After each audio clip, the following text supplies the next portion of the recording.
Chair.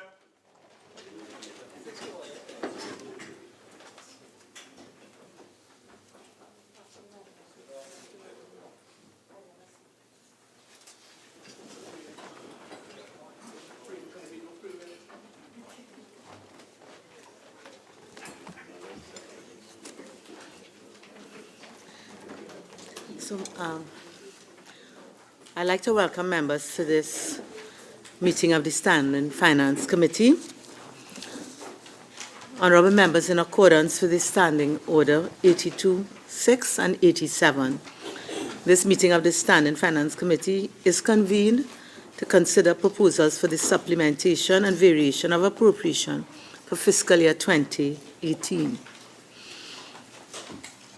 In accordance with Standing Order 45.1, the speaking time in Standing Finance Committee shall not exceed 5 minutes on each intervention.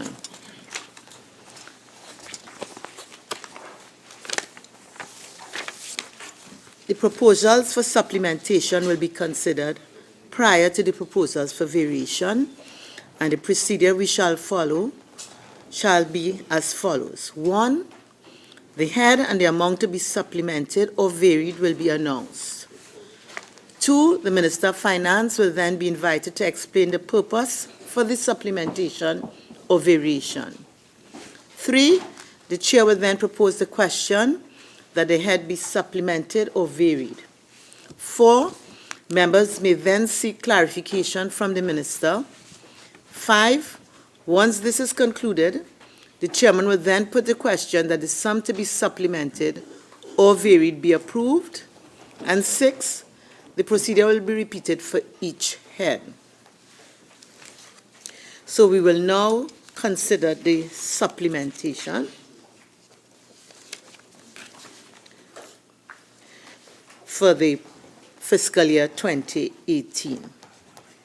Head 15, Tobago House of Assembly, a supplementation of $20 million. I will now invite the Minister of Finance to make a brief opening statement for a maximum of 5 minutes. Thank you very much, Madam Chairman. We, at the level of the government, have decided to assist the Tobago House of Assembly with a supplementary appropriation for fiscal 2018 to open up areas for agriculture and to promote and boost agricultural production in Tobago, especially with the imminent arrival of the Tobago Sandals Hotel, which require a lot of indigenous agricultural products, which we expect and hope will be produced in Tobago. First, let me just give some information. In the year 2013, the allocation for agricultural access roads in the THA budget was $2 million. However, the THA found it necessary in that year 2013 to supplement the allocation by $28 million, making the total expenditure on access roads for agriculture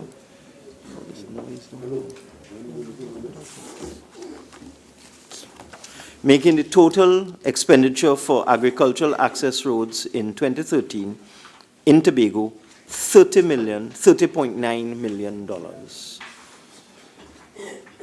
In 2014, the allocation was $5 million. And the Tobago House of Assembly thought it was appropriate and prudent to transfer $42 million, making the revised allocation and expenditure for agricultural access roads in that year $47.6 million. In 2015, the original allocation was $5 million for agricultural access roads for the THA. Again, they thought it prudent and necessary, all with the aim of boosting agricultural production, to supplement the appropriation by $61 million, making the total,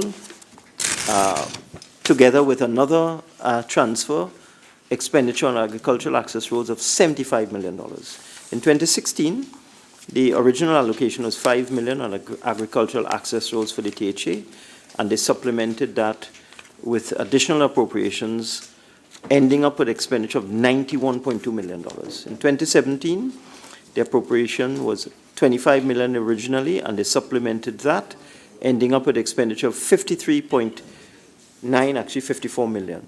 In 2018, the original appropriation was 24 million, and looking at the pattern of expenditure over the last 5 years or so, 30 million, 47 million, 75 million, 91 million, 53 million, we have decided to assist the THA with an additional appropriation, which will bring their appropriation for 2018 from 24 million to 44 million, which in fact is a little below what they have been spending for the last several years. So possibly the THA may find itself having to do some other transfers to spend at the level. Because of the timing, all is in September.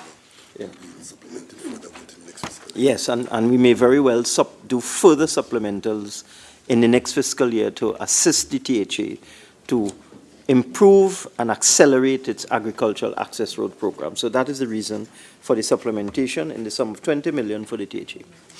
Honourable members, the question is that Head 15, Tobago House of Assembly, be supplemented by the sum of $20 million. Member Chair. for Couva North. Thank you. Thank you. Good afternoon, all. Minister, with the figures that you quoted with respect to allocations for agricultural access roads for Tobago, would you be in a position at this point in time to identify and locate the access roads that you are going to be constructing for this additional 20 million supplementation that you have asked for? Not at this time, but we will endeavor or make our best effort to provide that information by Thursday. Member for Caroni Central. In the instances that you mentioned, Minister, there seems to have been a supplementation or variation from the THA itself in 2013 and 2014 and 15. And I wondered why it was necessary now to have the supplementation come from central government when the THA has its own budgetary allocation and its own developmental allocation. Minister of Finance. This will come up in another head, but the Tobago House of Assembly did not get adequate releases for back pay for RHA workers when the Ministry of Health in Trinidad received allocations for back pay for RHA workers. So what this Tobago House of Assembly has had to do is to use its funds, move it around to pay the back pay to the RHA workers. In fact, you will see a supplementation in another area that deals with that. So that this is really replenishing some transfers that they've already done to deal with a problem in the health sector. Okay? Member for Tabakit. Thank you. Thank you, Chair. Minister, I noted that from the figures you called, 13 to 17, yes, 13 to 17, that 296.7 million has been allocated and used by the Tobago House of Assembly for agricultural access roads.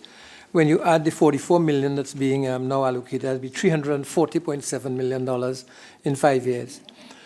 Has the Ministry of Agriculture or the relevant ministries kept a check as to how many kilometers of roads have been rehabilitated or built new? And what is the relationship between this investment in agricultural access roads and increase in productivity or production of agricultural crops, or in terms of milk or meat or what have you? Well, this supplementation is really looking forward. It's not looking backwards. And you're asking a question about previous years, which has already been dealt with in previous budget debates and so on. I can only talk going forward. I am sure this money will be well spent, and I am sure we can give some further details on Thursday on what the money will be spent on and how it will boost agricultural production. But just by way of comparison, the constituency of Tabakit alone consumed $250 million on box drains. So that I wouldn't worry about $250 million for agricultural access roads for the whole of Tobago when one constituency consumed $250 million. Member for Shogunas West. Oh, I can't answer. Thank you, Madam Chair. to the Honourable Minister of Finance. In the 2018 PSIP for Tobago, it was stated at page 6 that an allocation of 38.4 million was provided to facilitate the development of the agriculture sector in Tobago. It also states that under significant achievements in fiscal 2017, that 32 new access roads were created. Further, at page 16, the Tobago PSIP for 2018 stated that 36.7 million will be provided for the continuation of projects in agriculture, which includes agricultural access roads to provide for opening of new access roads to recognize farmlands, clearing landslides, overhangs, and cylindrical drains, as well as to create a database and GPS mapping land use for agriculture. Can the Honourable Minister tell this committee whether these roads were actually completed and whether this additional funding will be used for new roads or the completion of access roads projects that are not yet completed? I would give as much detail as I can on Thursday, but I am sure it is going to serve both purposes. I just want to make a point. Let's take the year 2016, for example, when the original allocation for access roads in Tobago was 5 million. The THA thought it necessary at the time to spend $91 million. They had to take that money from their allocation, so they had to move money around, they had to prioritize and so on. So that it obviously, and I agree, this is a very important activity in Tobago, and I will see what information we can provide to respond to the questions asked. Member for Point-à-Pierre. Thank you, Madam Chair. To the Minister, we had identified earlier that 24 million was originally allocated, and now you're asking for a supplemental of 20 million to take it up to 44 million. And basically it's for agriculture access roads. Could the Minister identify at this point in time what is the state of that $24 million was originally allocated in the original budget? That's more or less the same question that the member for Chaguanas West asked. No, the Chaguanas West asked PSIP. It's more or less the same question. I would give as much information as I can with respect to what has been done and what is to be done with this $20 million, including as much information as I can with respect to the original allocation of $24 million. Can I just ask a follow-up? I got the impression that when we came here today, that asking for additional funding, that the Minister would have at least brought some sort of response and clarity to what was happening with the original amount of $24 million. You may have thought that, but I will provide the information on Thursday. Member for Orupuchis. Thank you very much, Madam Chair. To the Minister. Minister, given this annual ritual of terribly under-budgeting for agricultural access road in Tobago, and over the past 5 years, as you have yourself admitted, we have had the escalation of between 1,000% to about 1,800%, in some cases from 5 million to 91 million and so on for agricultural access road. Tobago has spent more or less $500 million in 5 years on access roads, agricultural access roads. Given that the government is now interested in sandals and that operation, would you be prepared to indicate not only the list of new roads that are to be accessed and developed, but the process to be used for tendering and awarding of contracts and the name of companies that will be involved in this expenditure for the development of these new access roads to support the Sandals initiative? That is some information that we would like. Well, after you get advice, you can answer. Minister of Finance. No, I would like to continue, if invited. The budgeting aspect, would the Minister consider looking at the setup of the budget in Tobago to prevent this from happening again, where Tobago comes in the annual budget for 5 million or so, and then ends up with 91 million, 71 million, 65 million over a period of time. And to bring greater balance to this area of agricultural access roads, because it seemed to be eating up a big portion of money. Minister of Finance? Madam And I didn't Chairman, ask about our Portuguese, just in case you want. Madam Chairman, I am surprised that a simple allocation for agricultural access roads in Tobago has spawned such questions going back 5 years and asking all sorts of things that are not related to the subject matter. But as the member well knows, the THA is subject to examination by appropriate committees of Parliament. It reports to Parliament. It reports to the Public Accounts Committee, or I believe, yes, it's Public Accounts Committee. It also reports to other joint select committees of Parliament. It makes a report. It answers questions.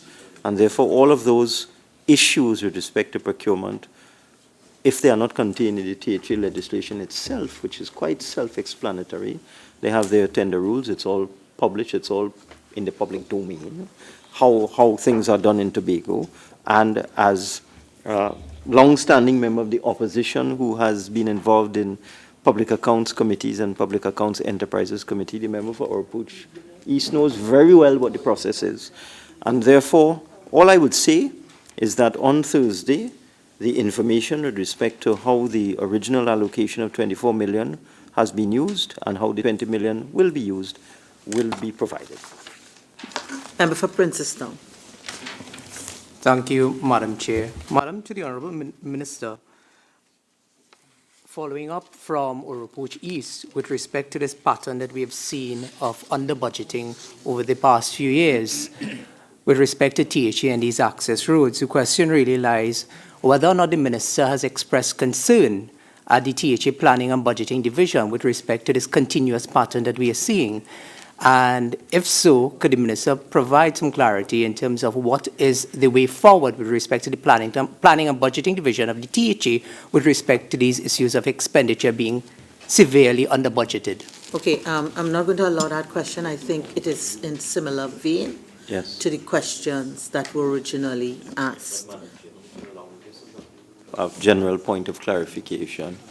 When we do the call circular every year at the Ministry of Finance, and we ask ministries to indicate their requirements in terms of recurrent expenditure, goods and services and development program, usually the requests are 2 to 3 times, and anybody who has been in government, and there are members on that side who have been in government, usually the requests that come from ministries and agencies are 3 times what is affordable.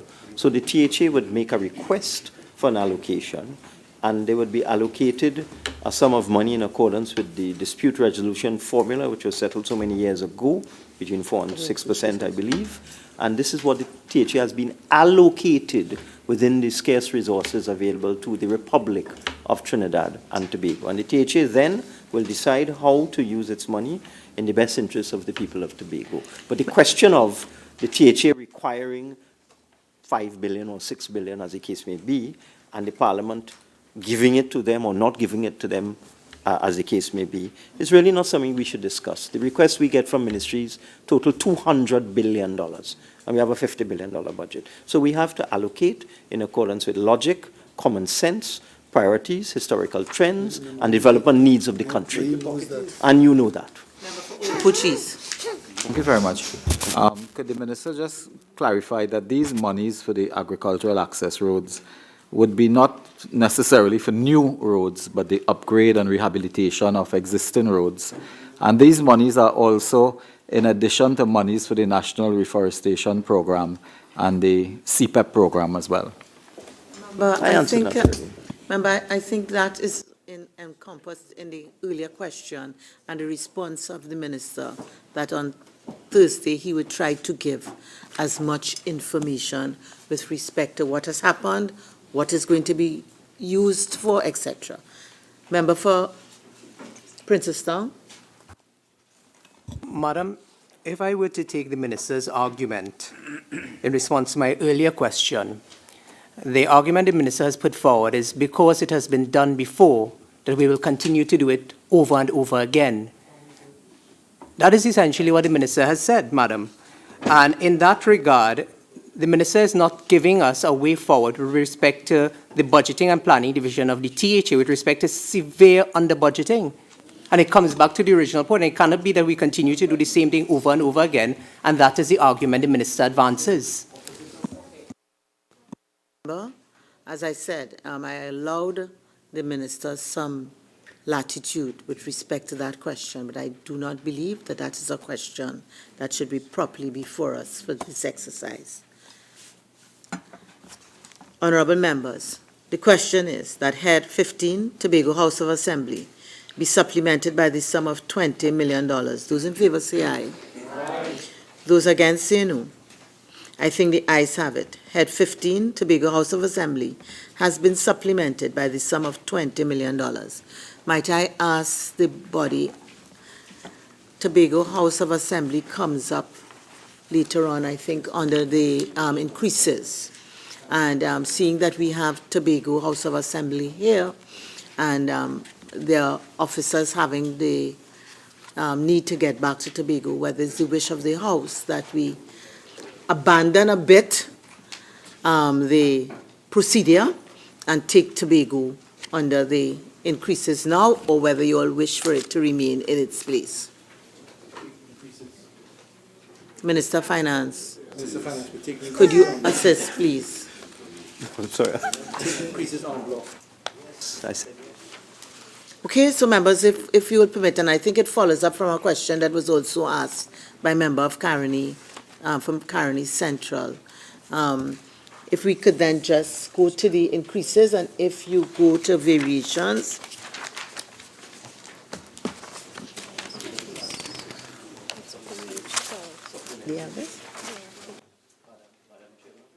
The last item for Tobago House of Assembly is 62, which is on the supplementation on the same page that we're on here. There's no variation for it as far as I know. Oh, I'm sorry, yes, there's a variation as well. That's true. It's three, it's three items. So three members,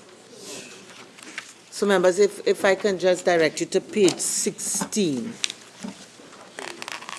Page 16, so we're going to head 15.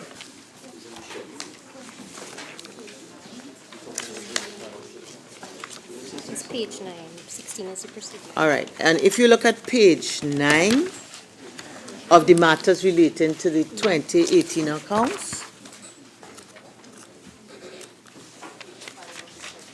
On page 5 of the schedule. and page 5 of the schedule. All right? So, if we go to head 15,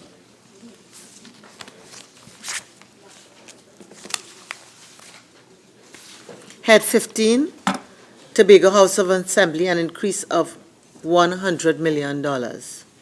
I will now invite the Minister of Finance to make a brief opening statement for a maximum of 5 minutes. Thank you very much, Madam Chairman. The Chief Administrator. Chief Administrator has provided me with the actual figures. The THA actually spent $138 million on back pay for regional health authority workers in Tobago. They did not receive any supplementations for that or any advances for that. So this $100 million is to partially correct that situation. And as I said, the 20 million for access roads can also be considered in that context. So the THA has put out 138 million for back pay over the last couple of years, and for RHA workers, and this 100 million is to give them back the money. It's as simple as that. They've been using their overdraft and so on to do this. Honorable members, the question is that the 2018 appropriation for Head 15, Tobago House of Assembly, be varied by an increase in the sum of $100 million. Member for Couva North. Thank you, Madam Chair. Minister, would you be able to say how many workers were paid this 138 million, of which you are returning 100 million back to the THA for? Thursday. Member for Faisabad. Member for Faisabad. Member for Couva South. Madam Chair, the minister indicate for what period in terms of the duration of the collective agreement that this back pay is being paid for? This is arising out of the back pay situation that was gifted to us by the former administration of which the honourable member was a part, where they agreed to a 14% increase for public officers and made no provision to pay them back pay. This is one of the things we have struggled with as a government over the last 2 years. It cost us $6 billion to settle the back pay liabilities gifted to us by the outgoing administration after they, on the edge of election, after they raided the National Gas Company of $16 billion. Oh God, there we go again. Member for Couva South. Madam Member for Couva South. Madam Chair, the minister seems to be all over the place this evening. And I have simply asked him for what period and whether this represents year 1, year 2, or year 3 of the settlement. Minister of Finance. Madam Speaker, the honourable member was a minister in the Ministry of Finance and a former trade union leader. He must know that this is for the period just before the 2015 general election. Tell me, and it is Mr. Minister, tell me the period, that is all, and whether... Member, 1 minute, please. One member, please. Minister of Finance, could you assist with the information, or are you going to undertake to provide it at a later time? I am providing the information, Madam Chairman. I don't know why my friend is in such high spirits. The period is 2011 to 2014.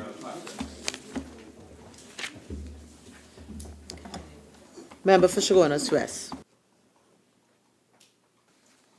Madam Chair, with respect to the janitorial services and the security services, I see you have a common figure of 42 million. Okay. Oh, sorry. Are you with us? Member Yeah. for Point I thought you had moved ahead. Member for Point-a-Peer. To the minister, I'm going to ask a question, the same question again that my colleague asked. Could the minister state here today the 138 million, how many workers this $100 million or 130 million affected? The number of workers that was paid this back pay. Because we are here in the Standing Finance Committee, and this is, normally we get these kind of answers from the Standing Finance Committee, not when the minister is debating this budget on Thursday. Madam Chairman, just let me correct the record. Having been a member of this House for 26 years, unlike my friend opposite who just arrived, it is standard practice. It is standard practice. Minister of Finance, may we have some order, please? Member for Couva South. Let's have a little order. Minister of Finance, it's very early in the day. If you're in a position to give the information, I'd ask you to give it. If you would, if you're not in a position, then I think you would take as your experience dictates, give the necessary undertaking. Yes, Madam Speaker, as has been the practice of every Minister of Finance that preceded me for the last 26 years. At the Standing Finance Committee, questions are asked and the answers are provided in the debate. So they will be provided in the debate, has been the practice for 26 years. Member Parima. Thank you very much. To the Minister of Finance, if, as he said, this arrears of salaries was for the period 2011 to 2014, and he knew the liability because the agreements were made, what prevented him, with that knowledge, from putting that into the current budget? Or is it an oversight or lack of comprehensiveness in your planning? Minister of Finance. Fortunately, we have a very cooperative team in the House of Assembly, and because of budgetary constraints, we were not able to give them the appropriate amount, and we had an arrangement with the THA that they would use their overdraft, and now the time has come to repay them. So why didn't you not tell us when you gave your budget address that you had underfunded this cost item and that the intention was to come in the media at this stage to do the variation? Minister of Finance. Because of the debts left for us by the UNC and the fact that you raided all the state enterprises, we had to underfund everything. The whole country was underfunded. Minister of Finance, I would just ask you, please, to revisit that word. I'm sure you can find another word, please. Which word, Madam Chairman? I would not say the word. I'm sure you're quite aware of the word. Okay, because of the fact that the funds that are normally available to a government, Madam Speaker, I'm trying to answer the member and he's just talking. Could I be allowed to answer you? Thank you, Madam Chairman. Because of the fact that the usual source of funds available to a government, which is dividends from the National Gas Corporation, it is normally available to any government, has been available to governments for many, many years, because that company is usually profitable and had built up tremendous dividends, because all of those dividends were taken out, removed, the fund of the National Gas Corporation was depleted, since you don't like the word raided, we had to make adjustments and underfund the entire country. Member for Kamuta Mansanilla. Thank you, Chair. Honourable Minister, can you indicate whether the 100 million that you indicated is an overdraft, is that inclusive of the interest that would have been accrued, or is this a repayment where the THA repaid the overdraft, but in fact are looking for their monies to be refunded? Is this inclusive of interest or not? Minister of Finance. Madam Chairman, what I said is that in order to fund this expenditure, the THA used its overdraft facility. If in so doing, the THA has incurred interest costs, then that will be a matter for discussion between the central government and the THA in the next budget exercise, which will take place in a couple of months. All we are doing here, they use their own money to do this, and we are giving it back to them. Member for Point of Pear. Thank you. Thank you, Madam Chair. To the Minister of Finance, could the Minister state what period the $138 million in back pay was paid to the workers? I believe that question. No, it was not. I believe that question was asked about 3 times by Kuva South. Member for Naparima. Member for Naparima. Thank you. Is it normal in budgeting when you cannot, for whatever creative, made-up reasons, you do not have the fund? Member. Okay. If we are all going to proceed like this, we are going to get nowhere. Certain objections were taken for a particular word. It was rephrased. Let's just don't go. I may believe member for Tabakit has reminded us that if everybody took an eye for an eye, we'll all be blind. Member for Naparima. Thank you very much. Member for Caroni Central. Yeah, Minister, this is in a sense a follow-up to my earlier question. The concern I have with this supplementation from the central government is that the House of Assembly is, according to law, entitled to be treated in a certain way in percentage terms in central government allocations. The assumption in all of that is that there will be a certain amount of fiscal discipline exercised in order to manage affairs on an annual basis, given the nature of the budget. And my concern is that not just the 20 million allocation, but this $100 million allocation, notwithstanding the fact that it covers arrears for salaries that the THA paid, is now being repaid by the central government. Now, I am not saying that what you are doing is wrong. I am saying that given the way the budgetary allocations are made according to law, I wonder if this is the proper thing to do and not let the House of Assembly manage its business. Well, Madam Speaker, the member for Caroni Central seems to be completely bereft of knowledge with respect to the law, because this is in accordance with the law. The Tobago House of Assembly is entitled, Madam Speaker, I don't know what is wrong with the member for Napoli. You're sufficiently seasoned. I'm sure you can rise above that and keep focus. And keep focus, please. I heard no insults. Please keep focus. He can't help it anyway. The fact of the matter is that the Dispute Resolution Commission agreed that the minimum allocation for the THA should be 4.3%, but they gave an upper range of 6% or a little more than 6%. And this falls squarely within that range. In fact, it's much closer to the 4.3. So that I'm afraid the argument that they should manage their resources doesn't hold any water. We are well within what Tobago is entitled to, and we are giving them their just due. So, honorable members, the question is that the 2018 appropriation for Head 15, Tobago House of Assembly, be varied by an increase in the sum of $100 million. Those in favor say aye. Aye. Those against say no.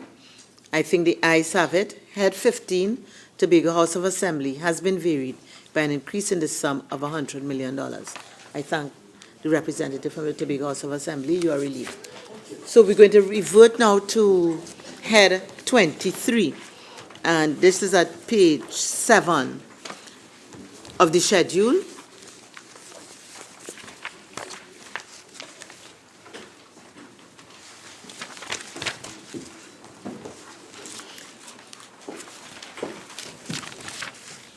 Head 23, Ministry of Attorney General and Legal Affairs, a supplementation of $30 million. I will now invite the Attorney General to make a brief opening statement for a maximum of 5 minutes. Attorney General. Thank you, Madam Chair. Madam Chair, the appropriation that we're seeking to increase here is solely and exclusively for the Office of the Director of Public Prosecutions. We're seeking to increase the allocation for fees for legal services and for other services, which include accounting services, etc., for the DPP's office by an amount of $30 million. This is directly related to matters arising from the collapse of the CLICO enterprise, the Commission of Inquiry into the CL Financial Limited, the Colonial Life Insurance Company, etc. These monies are required for the DPP in order to pursue ongoing work which is in that office and has been for some time and which has reached at a very critical stage. And so a specific request has been made for that purpose.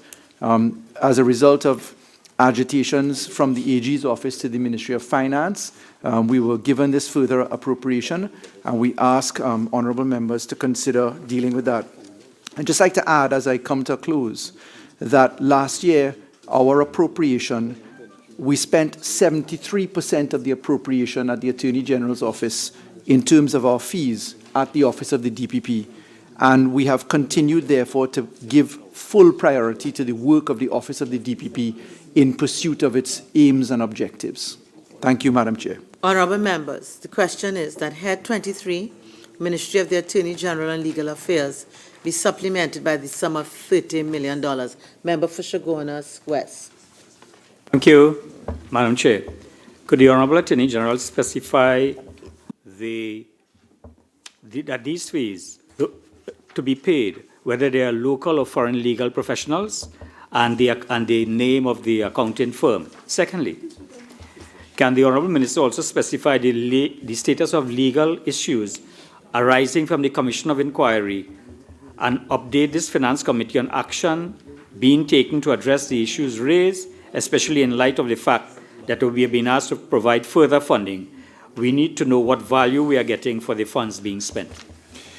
Thank you, Madam Chair. I thank the honourable member for the question. I must remind that the government, and any government, because it's a continuum of work, has to respect the constitutional division between the office of the DPP pursuant to Section 90 of the Constitution and the work of the office of the DPP.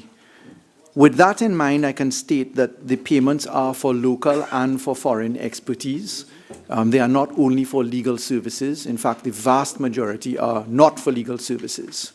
This comes on the back of a continuum of work which is many years old. It actually crosses 3 administrations now. And I can tell you that the Office of the Attorney General alone has spent upward of $143 million in cumulative fees in this enterprise, which is no small sum, needless to say. That is to be added by a further $6 million in certain other fees that have been paid.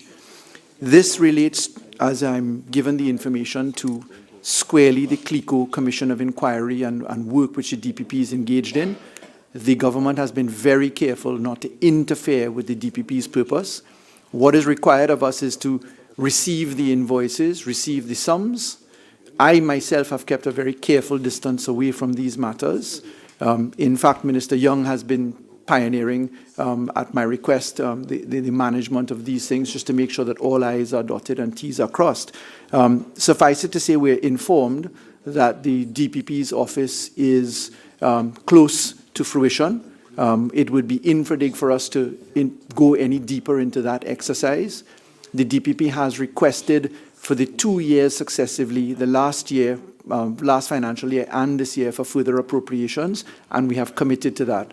As I said a little bit earlier, last year we in fact spent 73% of our allocation for fees into the Criminal Law Department, which is the DPP's office.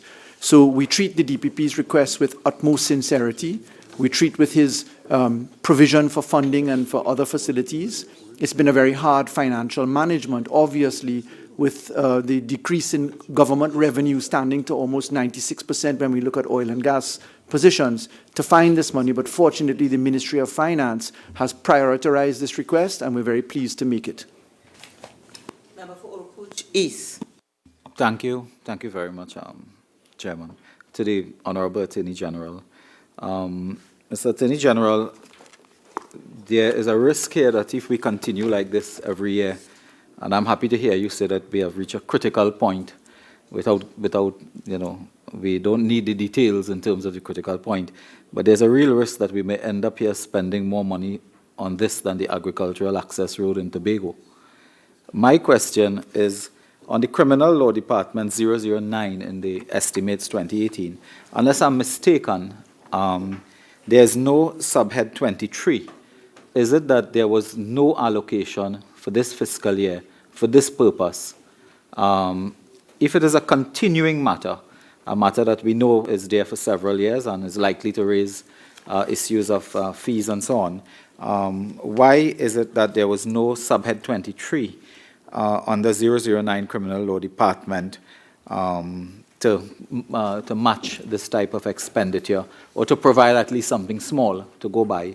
And secondly, to follow up on the question of MP Singh, while it's very clear that we ought not and cannot be requesting information on the legal issues and where they are and where they are not and so on, since the Parliament is responsible for the provision of taxpayers' dollars to this entity and for this purpose, there must be some way that we can get a sense of what is happening without any knowledge, any detailed knowledge at all of where we are with these cases, because otherwise, if we don't have that, we will continue every year to spend and exert taxpayers' money, spend taxpayers' money on this matter, and we don't know when the end may come.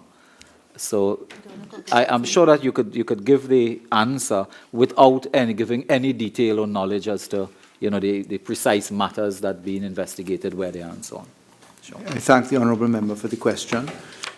So Head 23 is the Office of the Attorney General, and the subset for fees is a general block of fees. We have been managing the payment of some of these items from the general block of fees.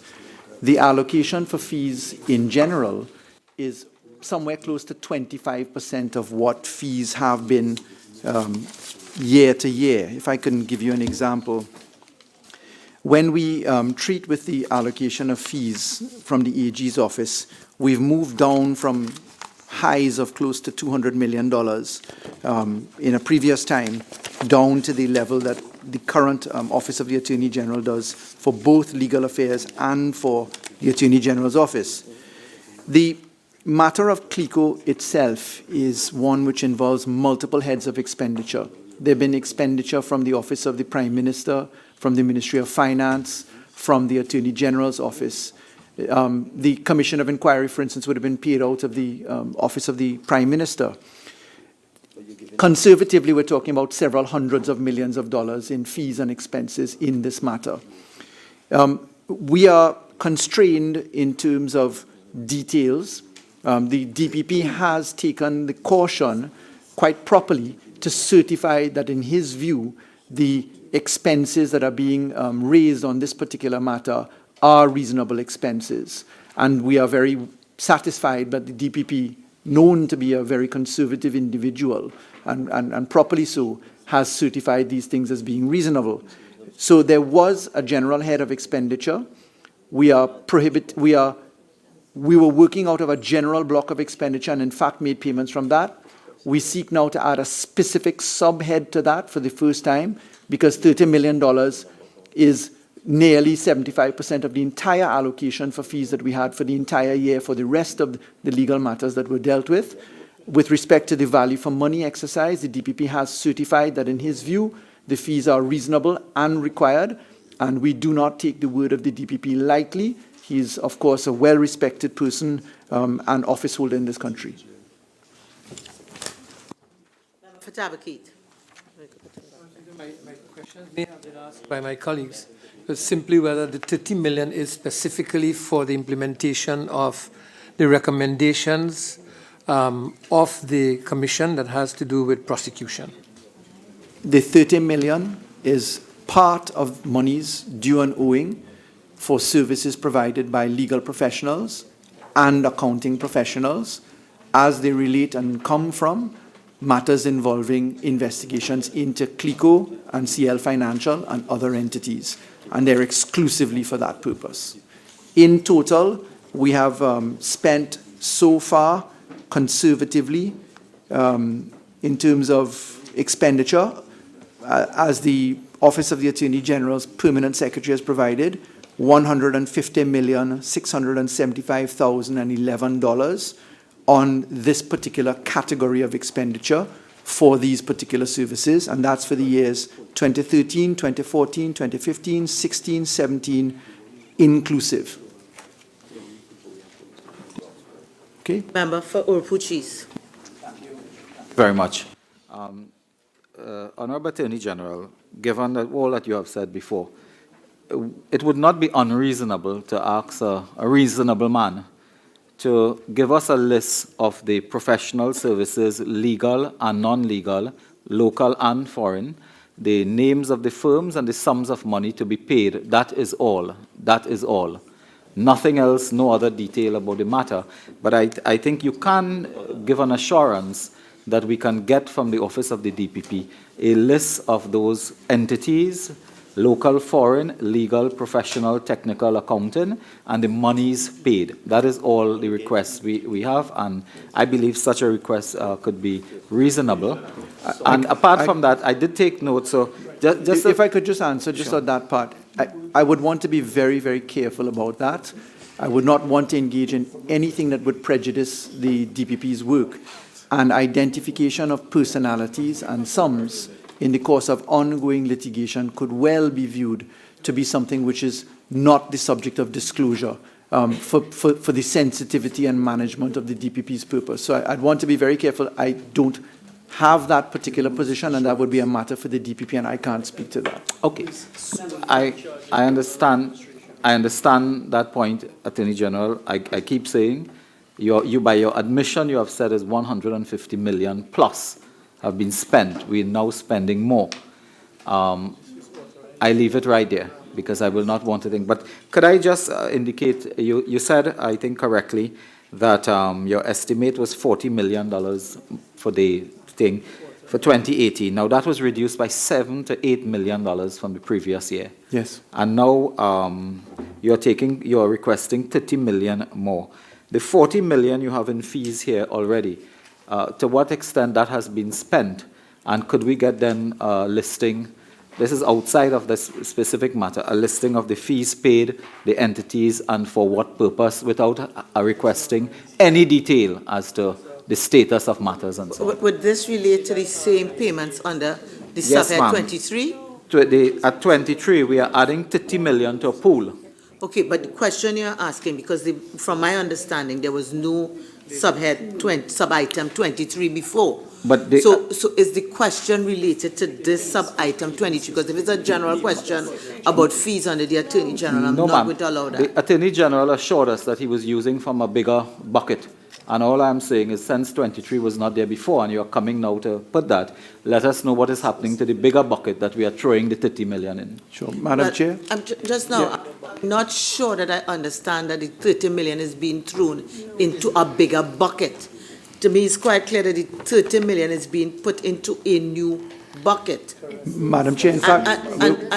Madam Chairman, let me intervene. 1 minute, please. And therefore, I'm saying to the member of Urupuch East, if the question relates to the bucket, as you say, sub-item 23, I would allow it. If it is referring to fees altogether in the Attorney General's department, I will not allow that question. So if you could just clarify. Yeah, and my then we could clarification is simple.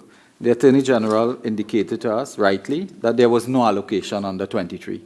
23 comes now at mid-year, and he was using before fees from the wider thing. All I'm saying is that if you could give us an appraisal of the fees you use from the wider vote, which you were using all the time before this day arrived. Which would have been related to this item. Which would have been related item to the 23. CLICO matter. Minister of Finance. Yes, I just want to clarify, Madam Chairman, for the benefit of the honourable member, this allocation is specific to the DPP's office and it has been ring-fenced, can only be used for the purpose for which it is intended. It cannot be transferred or wired and used for any other purpose. Those arrangements have been made. So, Madam Chair, this is a brand new pot, and it is the DPP's pot solely. Yes. Member for Urupuch East. Could I ask, therefore, a simple question, in that in the first 6 months of the fiscal, did you use anything from the fee for the purpose of the DPP and this matter? And I would not allow that because that will be another sub-item. Member for Princestown. Thank you, Madam. Madam, to the Honorable Attorney General, in light of the legal professionals that he spoke of under this particular line item, I know that the member for Urupuch East raised issues concerning whether or not they were local or foreign consultants or representatives on these particular matters. At least could the Honorable Attorney General indicate or confirm at this point that this sum also represents those foreign entities? Member, I think if I remember the whole discourse, this sub-item here relates to new payments to come. Okay? It relates to new payments And therefore, to come. Madam, we would like to know whether or not this, with new payments to come, would include, if it necessitates, the issue of bringing in foreign consultants or attorneys to represent on matters. Attorney General. Madam Chair, the matters I've stated before concerns accounting and legal fees. The legal fees are external legal fees, and the accounting matters are a mix between foreign and local. For point of appeal. My question is answered. Honorable members, the question is that Head 23, Ministry of the Attorney General and Legal Affairs, be supplemented by the sum of $30 million. Those in favor say aye. Aye. Those against say no. I think the ayes have it. Head 23, the Ministry of Attorney General and Legal Affairs, has been supplemented by the sum of $30 million. Head 40, Ministry of Energy and Energy Industries.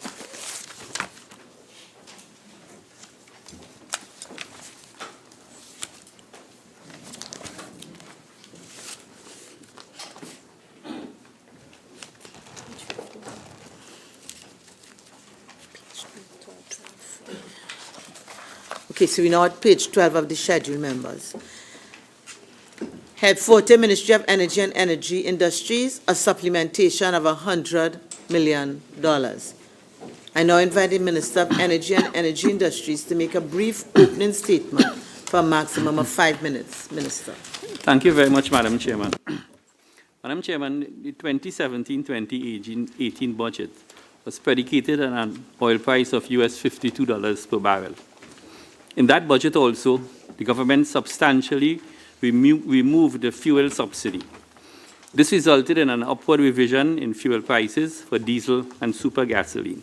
In the case of diesel, it moved from $2.30 per liter to $3.41 per liter.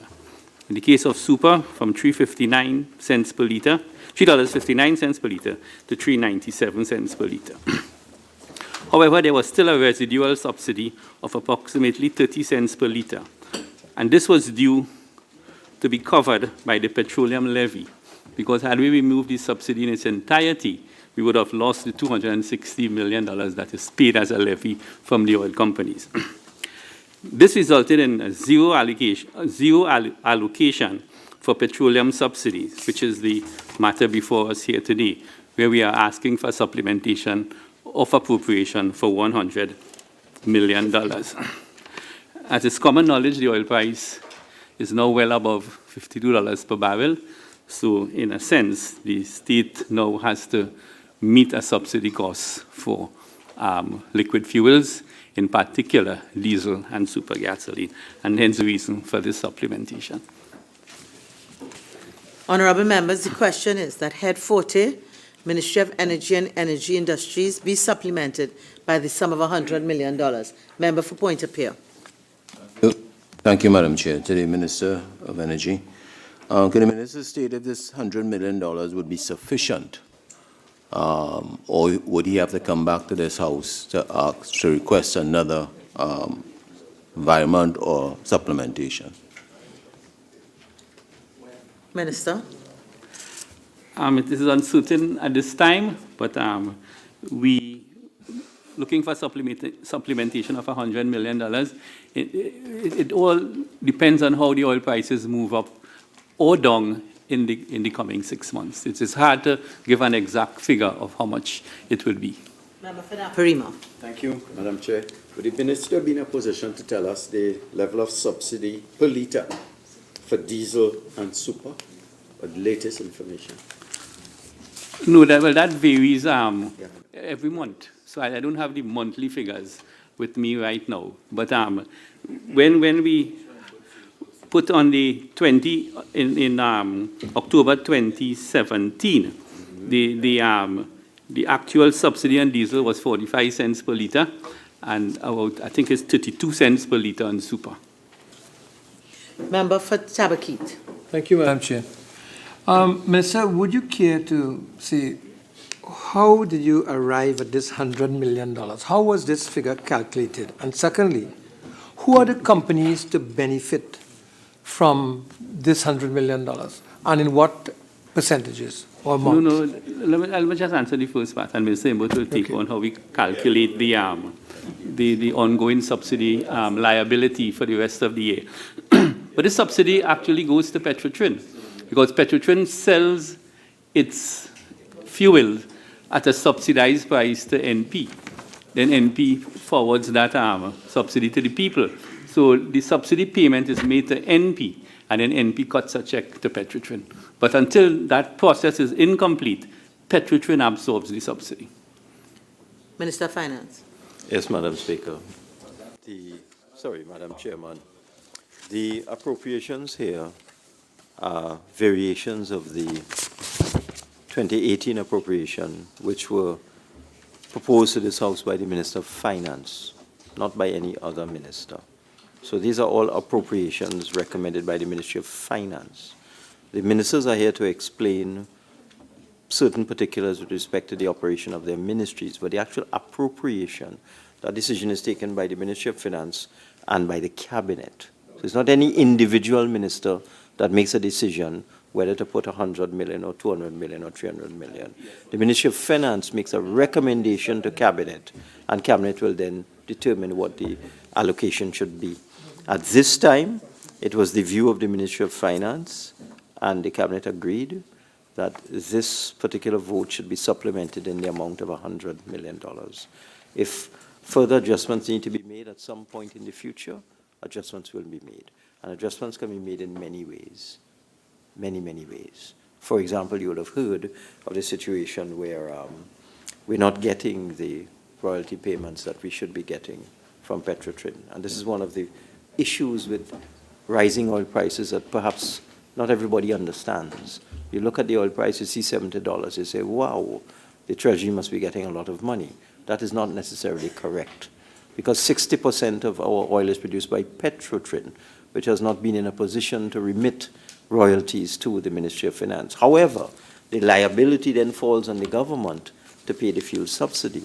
So in reality, when oil prices go up, it may create a problem for the government rather than solving a problem for the government. So there are many different ways to deal with this issue, because Petrotrin owes the government money, and the government can always do a book transaction and resolve the subsidy, as governments have done in the past.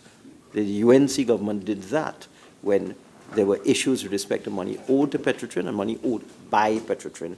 There was a netting off. So there are many solutions to this problem. So at this point in time, we thought it appropriate to put an additional allocation of $100 million. Member for Point of Peer. Thank you, Madam Chair. Thank you, Minister of Finance. But let me just ask another supplemental to his answer. Is he stating that the $100 million block that he is allocating now to Petrotrin, it could be much more than $100 million in the subsidy? And then the second question, maybe you might be able to explain to me if there's any subsidy still on unleaded gas. Given where the price of gas is right. Member, it's not a question of whether you could answer, it's a question of it's relevant. I know, but I can answer. So I'll allow the first question, please. The subsidy would be in the region of $900 million if oil prices remain at the $70 range. So that is something we have to look at. But we don't know where oil prices would be. Oil prices fluctuate. So that we are looking at it and we will make appropriate adjustments. The back taxes owed by Petrotrin is $3 billion. So as I said, there are many different ways to approach this matter. So at this point in time, we felt it appropriate to put $100 million for additional subsidy. The budget was predicated on $52. As I said, oil prices are now 70. There's absolutely no way of predicting this. You can make a professional judgment on oil prices, and you can come close. But I don't think anybody at the time that we said 52 thought that it would hit 70. In fact, when we read the budget and we said 52, there were scandalous, remarks from those commentators that say that's too high. That where did the Minister of Finance get that figure from? He pulled it out of a hat. It's too high. Oil would drop to $20. Those are the kind of things we heard. Oil is now, yes, some of the usual scribes in the papers who read an article and then become experts overnight said that 52 was too high. It in fact turned out to be too low. We can't predict. So we've put $100 million in. As I said, the amount owed by Petrotrin to the state is far more than any subsidy would ever be. So we have ways and means of dealing with this before we get to the end of the fiscal year. Okay? Member for Baratarisano. This is a great place to ask, where you said that if the rising oil prices continue, it puts you at a disadvantage on subsidy. Is that what you said? No, what I explained was that Petrotrin produces 60% of the country's oil. We derive revenue from oil in two ways at this time, because there's been a period of depressed oil prices for the last several years. In 2014, July is when the price started to slide, hitting $28 around February 2016. So that we've had a period of depressed oil prices. As a result, oil companies have been declaring losses. So the country is not getting revenue from petroleum profits tax, which is what the corporation tax is in the petroleum sector. It's called petroleum profits tax. It's really corporation tax, tax on companies on their profits. But what the country gets revenue from is royalties, which is a tax on gross. So that revenues from royalties come off the top without any calculation of expense and profit and loss. Supplementary petroleum tax kicks in at $50. So for every dollar above $50, we get 33% royalties for the shallow water areas, and we get 18%, supplementary petroleum tax. We get 18% for the deep water marine areas and the land areas. So depending on where the oil is coming from, we would get supplementary petroleum tax on every increase above $50 at a different rate depending on the source, type of oil, etc. Because the price varies also, whether it's light sweet crude or whether it's heavy oil, etc. And we also get royalties across the board from everybody. So that when the price of oil goes up, Petrotrin immediately has money for the government by way of royalties and by way of SPT, because we've been above 50 for a very long time. Petrotrin has not been making these payments. But as the price goes up, the cost of gasoline and diesel goes up because, you know, those prices are refined products are predicated on the price of the crude oil. So as crude oil goes up, eventually gasoline and diesel goes up. So, and when those prices of refined products go up, the government becomes liable to pay a fuel subsidy to the marketing companies, to Petrotrin, NP, and so on, via and Petro, the other one, Unipet.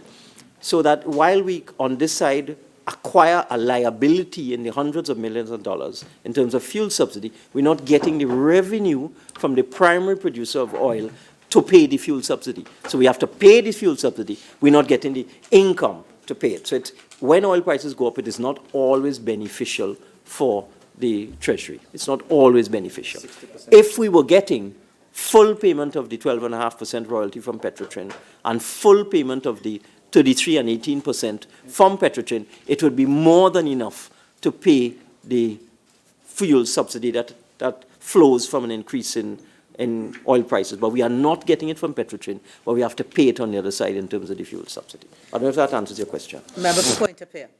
Thank you, Madam Speaker. Thank you, Minister of Finance, for that clarity. Based on what you just said, is it fair to say that the country can expect an increase in prices at the pump of oil price, of gas prices at the pump, based on where the oil price is at today? No, I would not answer it in that way.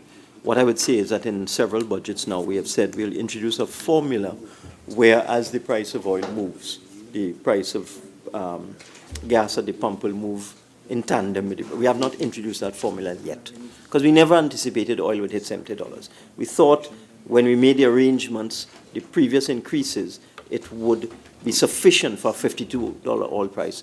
Now we have to go back to the drawing board and look at it and see what we are going to do. But what we did say is that we would introduce a formula as obtains in the United States, as it obtains in Jamaica, if you want to use a CARICOM country, and Barbados, where as the price of oil goes up and the price of gasoline goes up, it is a direct correlation to the price at the pump. It's a formula that's transparent and the public will be aware of it. Thank you. Could the Minister tell us how the subsidy is calculated? And I'm saying that because I recall years ago when I worked at NP, it was based on the ex-refinery price, plus the customs duty, plus VAT, plus dealer margin, plus retail margin. And if those in total were higher than the price at the pump, NP was paid the subsidy. Is this the same formula used? And if so, is NP paid the subsidy or Petrotrin? Petrotrin takes the bounce, to use the vernacular, and the fuel is supplied to NP at the subsidized price, and Petrotrin absorbs the loss on the sale of the product, and then we have to pay Petrotrin.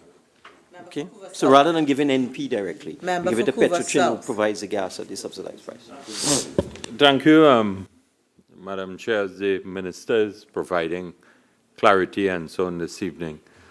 This 100 million, and I know, Minister, you indicated that our oil may not fetch the price of 70 US as is currently where it is.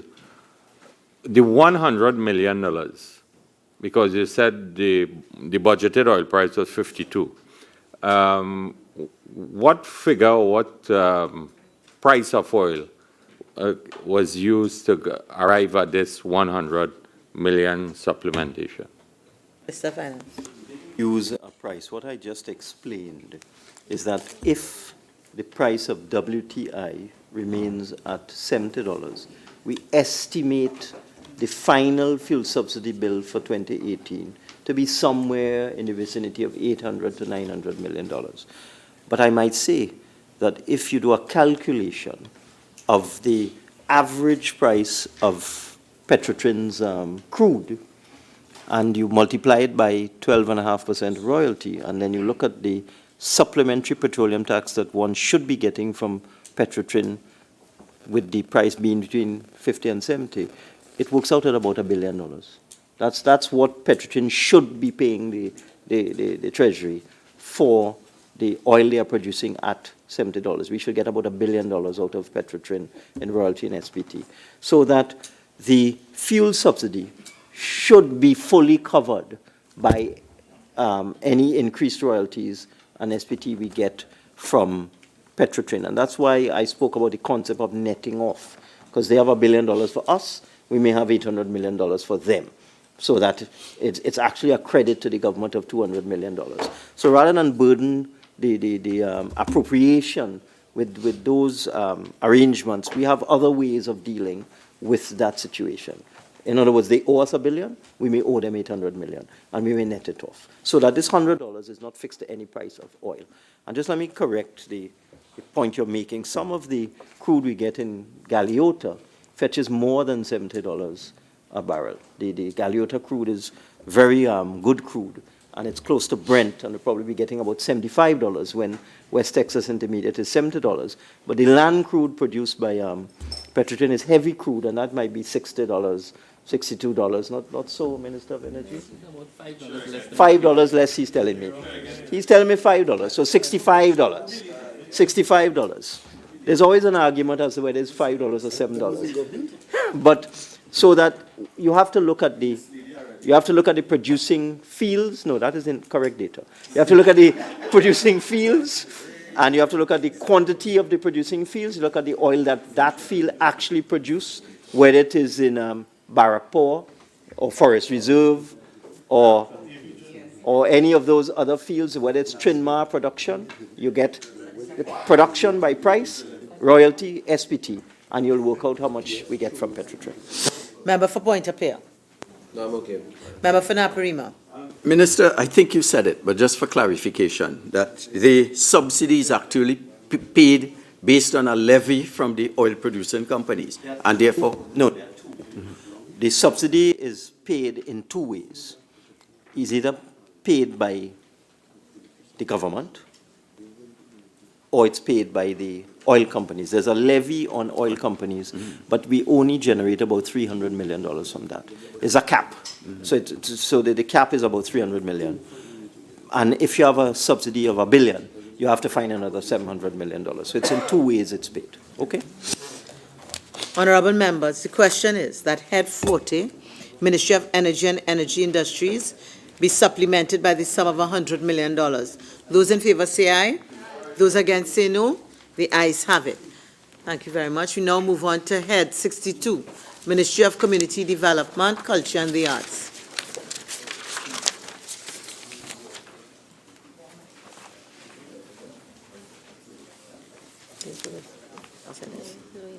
So Head 40, Ministry of Energy and Energy Industries, has been supplemented by the sum of $100 million.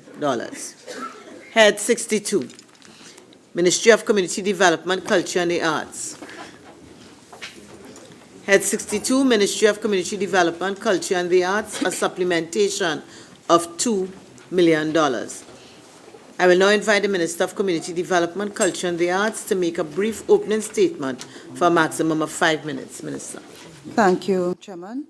The National Commission for Self-Help is a state enterprise under the Ministry of Community Development, Culture and the Arts, which provides assistance in the form of grants for minor infrastructural repairs and projects to individuals and communities. The entire $2 million supplementation is to be used to provide assistance to grants for Tobago, for people whose homes have been affected by flooding and other damages. Thank you. Honorable members, the question is that Head 62, Ministry of Community Development, Culture and the Arts, be supplemented by the sum of $2 million. Member for Shogunas East. Madam Chair, Honorable Minister, might you be able to say how many such claims or homes that this is going to respond to and the average amount of money? Thank you, Chairman. The Self-Help Commission provides grants in respect to minor repairs, and those grants are capped at $15,000. In addition to that, the Commission does projects which can affect communities and can assist communities. They have, at the moment, a pre-approved list of over 200 such projects and grants that can be allocated, and so the allocation is to provide the clearing up of that backlog. Minister, a member of for Princestown. Thank you, Madam. Honorable Minister, can you indicate over the last year how many of these grants have been provided to Tobago? Member, I won't allow that question based on what we are considering. Member for Shogunas East. Thank you, Madam Chair. Honorable Minister, can you indicate how long now these claims have been made or outstanding? This allocation that is going to be addressing the claims. Minister. Chairman, there will be varying lengths of application times. It all depends on when the persons would have applied. Give us a sense as to some continuum as to how long ago was the earliest and was the previous? I do not have that type of information before me. They would range, I would expect, from 2015 and onwards, and there may be quite a number of them that may have come from before that. Member for Princestown. Thank you, Madam. Madam, in light of the expenditure of public funds and all that has been associated with self-help with respect to the revelations that have been made at the Joint Select Committee, could the Honourable Minister indicate at this point whether or not a CU has been properly appointed to oversee this expenditure, seeing that that was a main concern in recent public domain? Question. Honourable members, the question is that Head 62, Ministry of Community Development, Culture and the Arts be supplemented by the sum of $2 million. All in favor say aye. Any against? The ayes have it. Head 62, Ministry of Community Development, Culture and the Arts has been supplemented by the sum of $2 million. Thank you, Minister. Head 77, Ministry of Agriculture, Lands and Fisheries.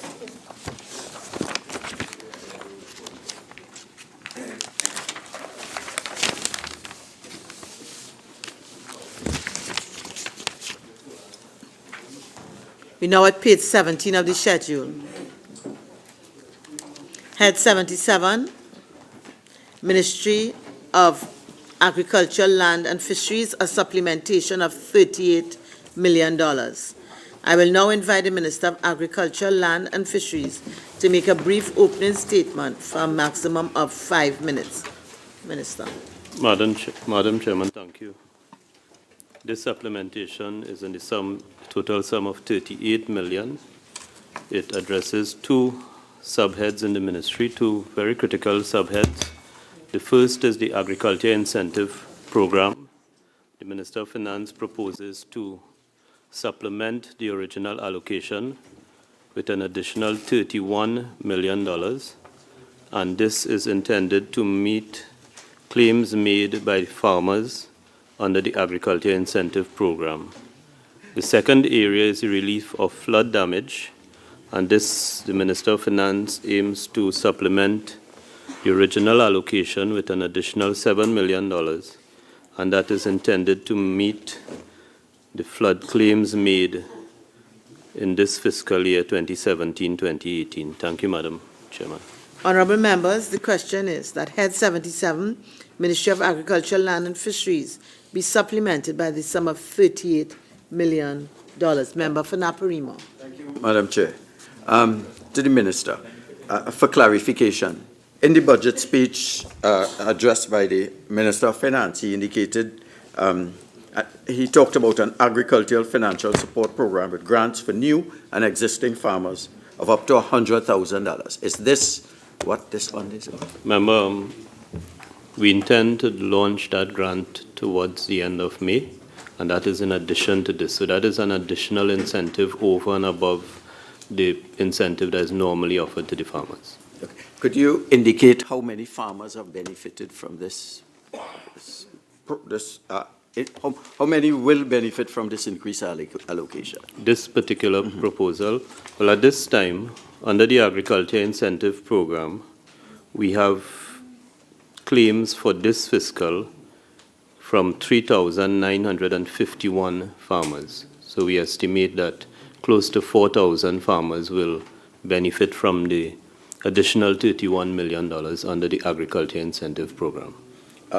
Would the minister be in a position, again for clarification, to indicate which areas, I didn't want to say Naparima, but which general areas are beneficiaries of this? Or it's spread throughout? Remember, it's spread throughout the country. And let me just explain that in September 2015, when I was appointed, we met, the way the incentive works, it's paid in a financial year, but it represents claims sometimes from previous financial years, and it is across the country. So in 2015-26, in fiscal 2015, we made a major dent in the backlog by paying out in that fiscal $35 million.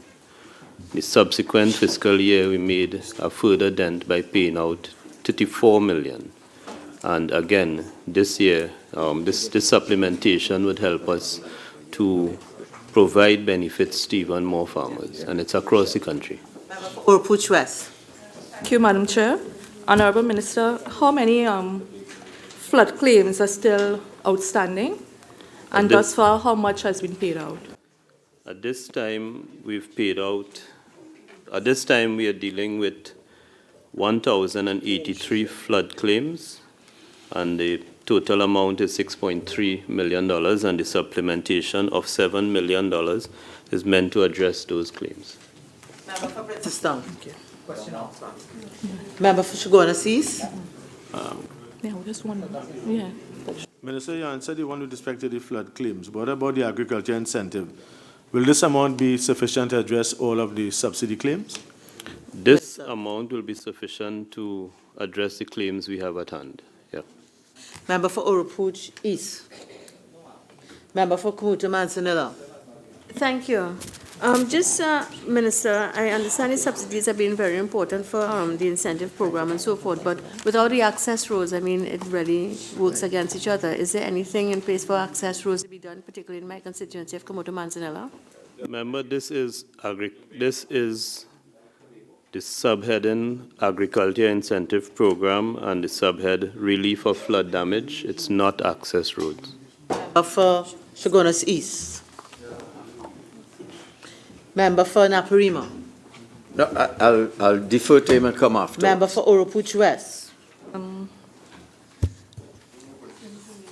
Honorable Member, it's my understanding that some of the farmers in Oropouche West, the number or the sum they have proposed, or the sum that was sent to be paid for this flood affected in the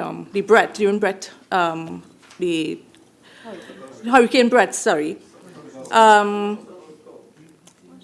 The amount they have applied for is far less than what is paid out. Is that so? Because there are some farmers who said they have made claims for up to $80,000 and they have been paid $9,000. Can you make do the clarification? Remember, the payments are made based on a well-established formula, and the last time that formula was reviewed is in 2011, and the payments are made in accordance with that formula. The expert in the ministry do the calculation and they effect the payment. Just by way of clarification, isn't the notification saying there's flooding during the month of October 2017? Yes, Okay. Madam Chair, yes. Yes, okay. So, member for Faisabad. Thank you, Madam Chair. Minister, can you undertake to provide, perhaps in writing, a list of the claimants with the sums of, that will be paid to them? I could do and that. And the areas, well, of course, that will include the areas that they would reside in. We could do that, yes. Member for Point-a-Pierre. Chair, to the Minister, could the Minister state the agriculture incentive programs? What is the size of these claims? What would be the largest one that is outstanding or due? Under the Agriculture Incentive Program, historically, looking at the past 5 years, the bulk of the claims arise from vehicle subsidies for farmers who purchase heavy equipment or transport equipment for their farms. The bulk of the claims arise from vehicle subsidies. So a significant part of what we propose to pay out with the supplementation would go towards farm equipment. Member for Faisabad. Thank you, Madam Chair. Minister, in addition, can you give an indication of when these payments will be made? How soon the claimants can expect payment? I can't give an indication. As I said earlier, we are still dealing with claims from your administration.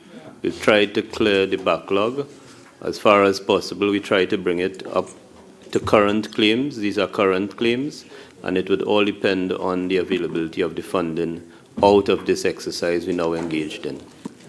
Thank you, Madam Chair. Sorry, Minister, just for clarification, the item here states during the month of October 2017. Am I to understand that this doesn't only refer to October 2017? Because you mentioned claims arising before this. Well, you would have, can you yes, clarify? you would have, the bulk of this will relate to the bad weather during the Diwali period 2017. But of course, you would have instances where farmers they reported damage but were late in submitting documents from previous years. Field inspections took place and there were delays. So there would be instances when you have claims from previous years, but the bulk of this relates to bad weather in October 2017. Member for Miaro. Madam Chair, it was asked and answered. Member for Princetown. Thank you, Chair. Just to confirm something you said, Honourable Minister, with respect to the process of assessment, you indicated earlier that there were field inspections. Could you confirm that these field inspections occurred during the period October 2017 and thereafter? Well, if farmers would there's a requirement that the farmers make the reports in a particular time frame, and they would provide 14 days, and they would provide photos and other things to the ministry, but there are field inspections that take place subsequently, and those inspections are based on historical data that the ministry has. So the ministry would have information on the historic planting of the farmer and the production from the fields, and those inspections will take place against that baseline documentation. So, Thank you, Madam Chair. Honourable Minister, what proactive measures are being taken by the ministry to mitigate against further flooding, such as proper access roads? I will not allow that question. Honourable Minister, you indicated that the formula used to compensate farmers date back to 2011. Having regard to your knowledge and your current status that you occupy and your experience in the agricultural sector with the inputs of insecticides, herbicides, fertilizer, nursery, do you think that there is need to upgrade that formula? Well, some of the things, some of the incentives are based on percentage. Like, for example, field equipment, it's based on a percentage rebate. So as prices increase, of course, the percentage remains the same. But you have other things relating to the crops, particular crops where the rate paid per crop is fixed. And as I have said in the Parliament before, we've just actually completed a review. And maybe by the time we get to the next fiscal, we would have reviewed and made some changes to the formula. Keith? Madam Chair. Minister, in the explanation here on page 4, it says specifically as a result of loss of crops for and consequential flooding in the month of October 2017, right? So this 7 million is just for that month. I visited my farmers in Tabakit only last week, and they are telling me that they have not been paid for about 2 years of claims that they have made in the past. So we are paying specific for this, but yet you have all these accumulated claims coming up. What are we doing about that? Well, remember, your farmers are in a particular dilemma that we have to resolve, and that is that while the tobacco farmers are some of the most productive in the country, thank you. Tell the Prime Minister that. They are farming on the river banks, they are farming on water reserve areas, as you know. We can't give them leases. One of the things to qualify for the incentives and the financial assistance in flood, one of the requirements is that you have your farmer's badge.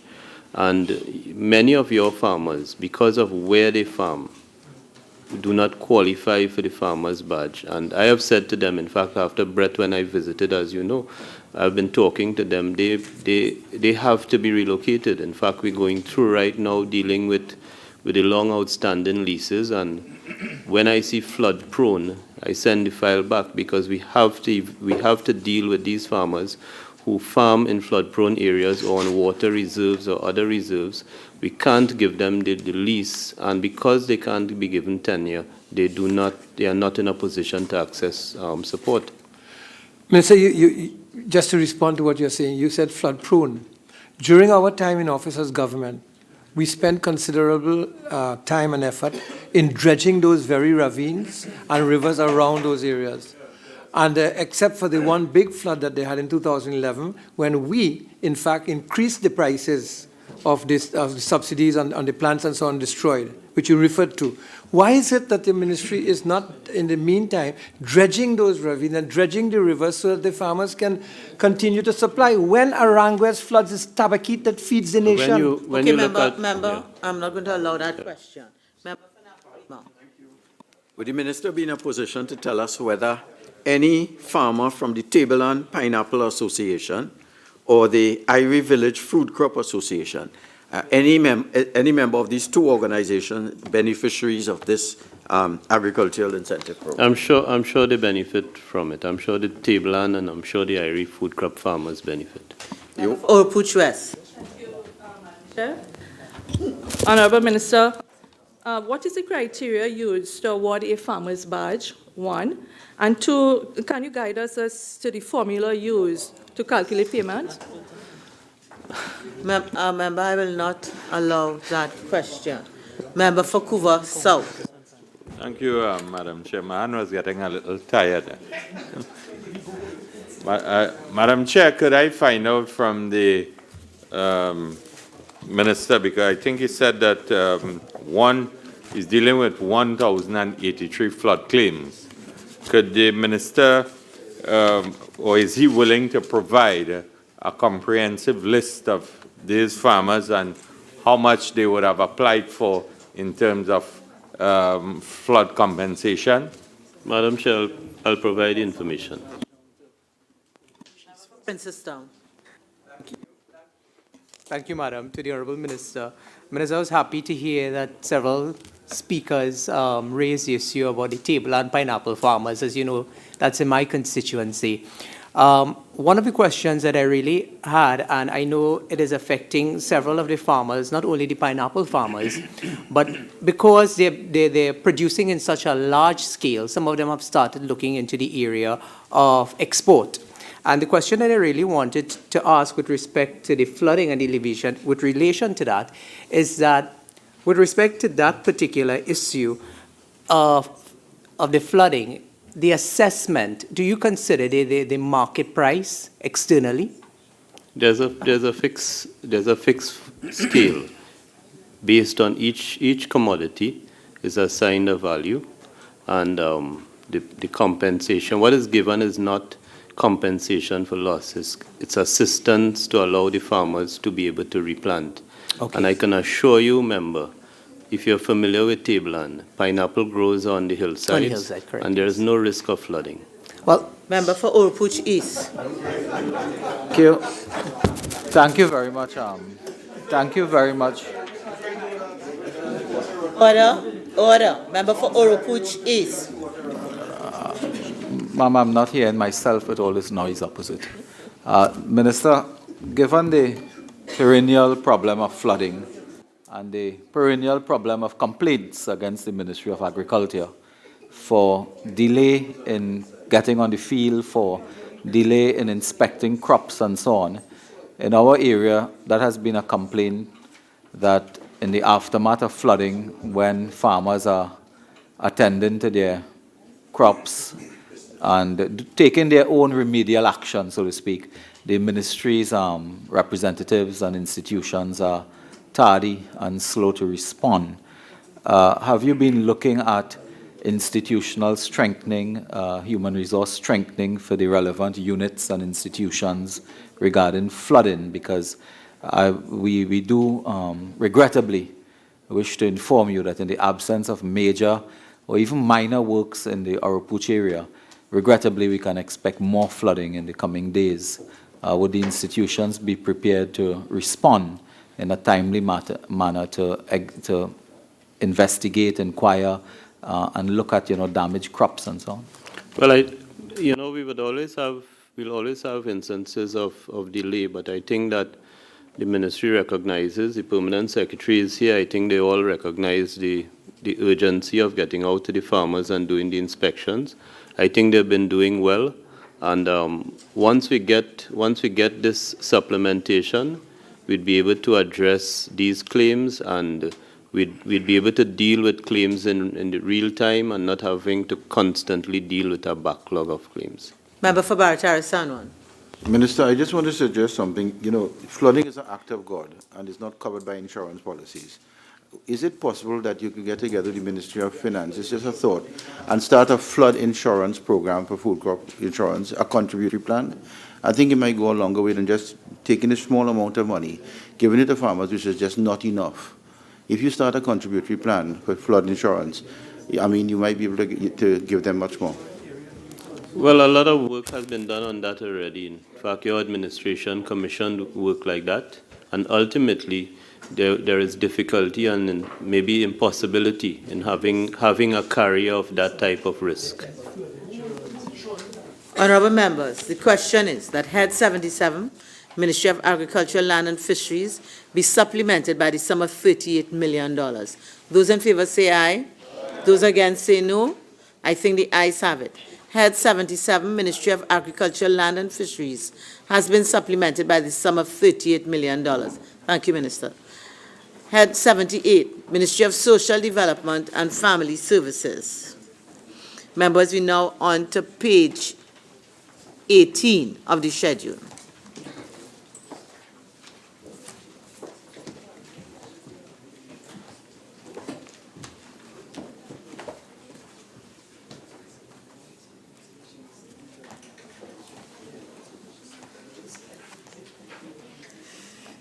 Head 78, Ministry of Social Development and Family Services, a supplementation of $23 million.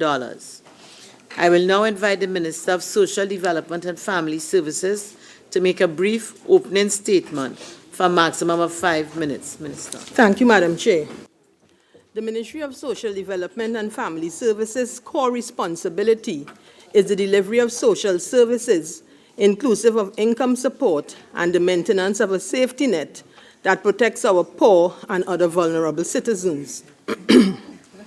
Despite our straitened economic circumstances, this government has maintained its social safety net and continue to pay benefits at the established levels to individuals who receive senior citizens pension. There are currently 94,302 senior citizen pensioners. The budget allocations for fiscal 2018 for the senior citizens pension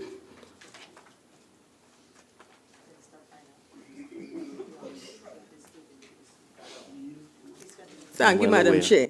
Budget allocations for fiscal 2018 for the senior citizens pension amounted to approximately $3.5 billion and represents 74.6% of the ministry's total allocation.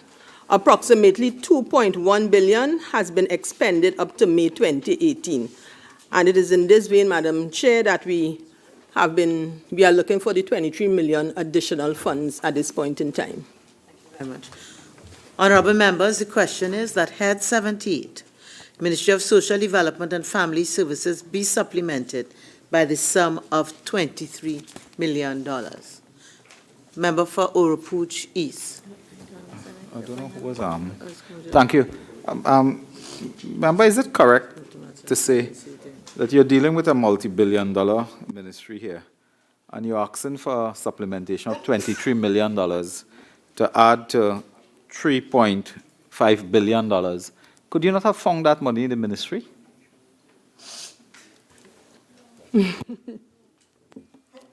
Unfortunately not.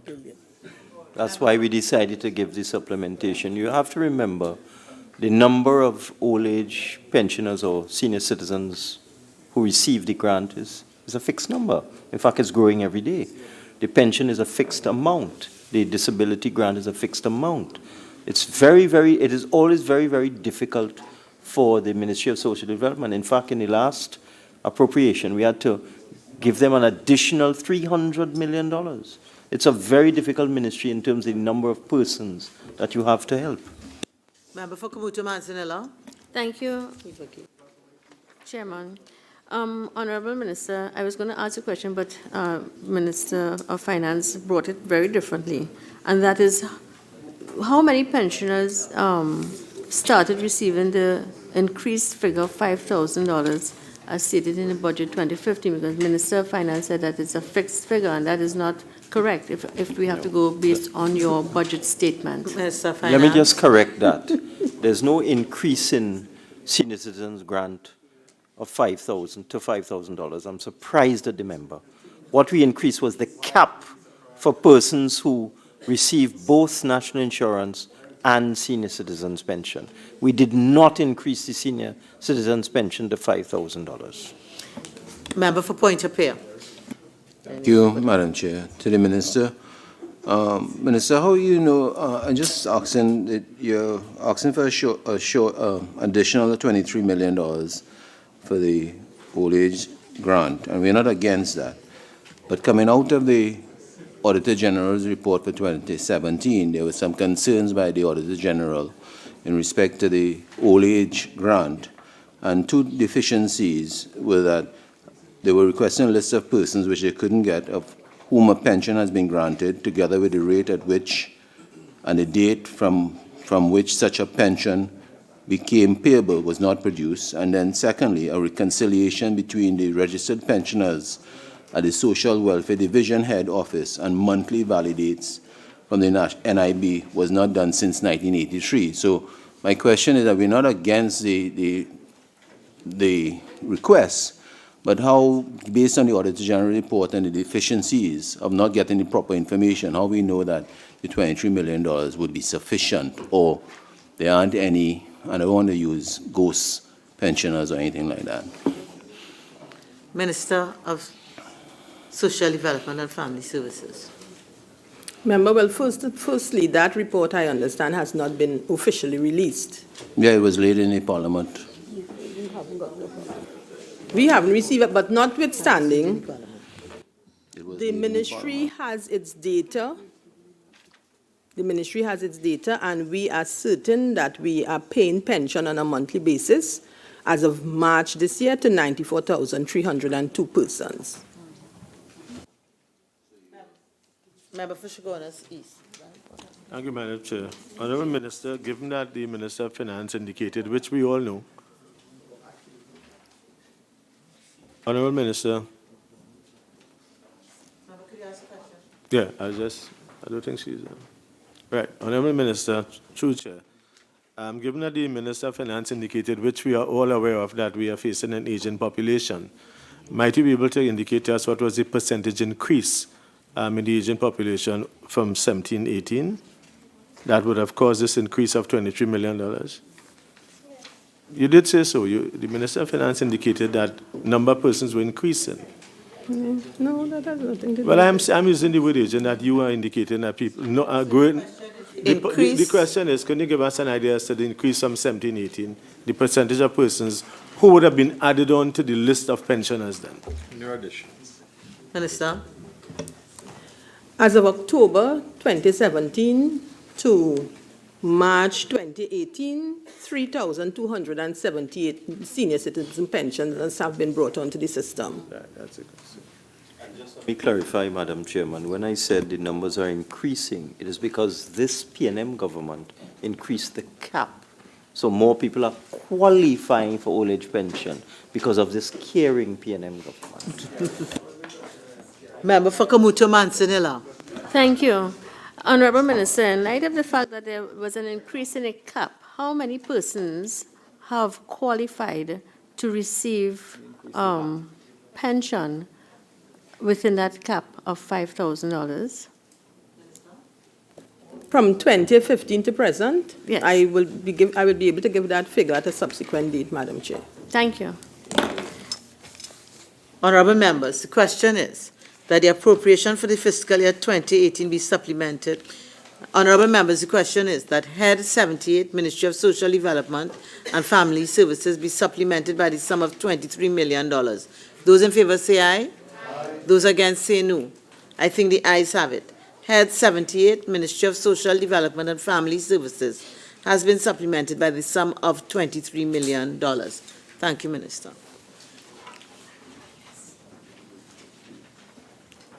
Honorable members, I will now put the question. Honorable members, the question is that the appropriation for fiscal year 2018 be supplemented by the sum of $213 million. Those in favor say aye. Those against say no. I think the ayes have it. The appropriation for fiscal year 2018 has been supplemented by the sum of $213 million. We now go on to variations.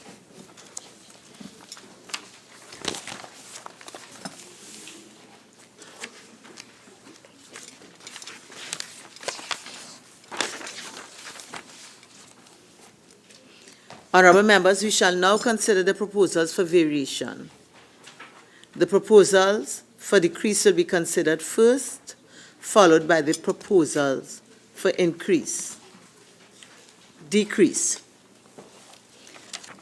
Honorable members, we shall now consider the proposals for decrease for fiscal year 2018.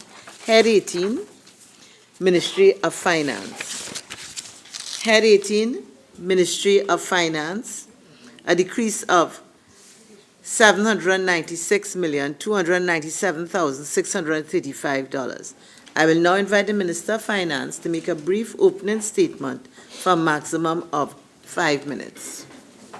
Thank you, Madam Statement. As in previous years, the decrease is from the Infrastructure Development Fund because based on our calculations, we can release this sum from that fund to cater for the various variations. You will see that most of the money for the variations has come from that Infrastructure Development Fund allocation, but there's still a substantial sum in the Infrastructure Development Fund that would cater for the development program for 2018. Honorable members, the question is that the 2018 appropriation for Head 18, Ministry of Finance, be varied by a decrease in the sum of $796,297,635. Member for Oropuchis. Thank you very much, Madam Chair. Mr. Minister, just to ask a few quick questions on this. What percentage of the IDF has been spent after 6 months of the fiscal year? Secondly, what the 796 more or less million is what percentage of the IDF? And could you indicate that if at this stage, 6 months into the fiscal year, you are going to take almost $0.8 billion from the Infrastructure Development Fund and move it around in this way, which we will come to in a little while, what are the projects, the capital projects, to be affected, would it be vehicles for the police? Would it be highways? Would it be roads? Would it be bridges? Would it be drainage? Would it be schools? Would it be healthcare centers? Would it be sporting facility? Would it be lights, street lighting? Because clearly, if you have identified $0.8 billion that you are, Mr. Minister, in a language you understand, you are raiding the Infrastructure Development Fund of 800, let me use a different word then. What is the word you use instead? Depleting.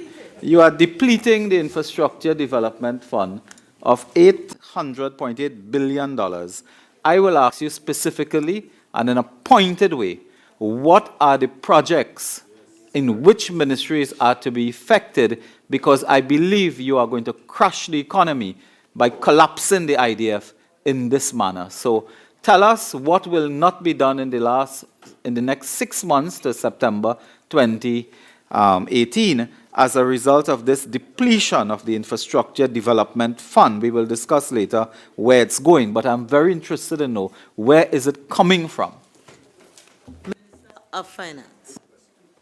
Madam Chairman, the precise details of the savings on projects that we anticipate will be made available on Thursday. However, the hyperbole of the member aside, there's no crash here. The government development program is funded from the consolidated fund and from the Infrastructure Development Fund.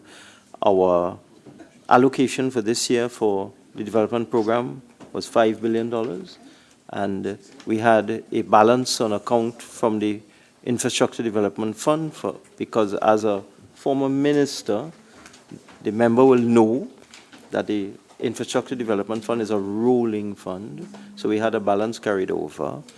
And this has allowed us now to take this amount out together with the projections in terms of cash flow available to us, because as you can recall, you left us with the overdraft up to the limit. So we can only spend the cash that is available to us. So the net effect of all of this is that we're more than satisfied. We'll have enough money to fund our development program for this year, and the Infrastructure Development Fund will be quite healthy from this year going into next year.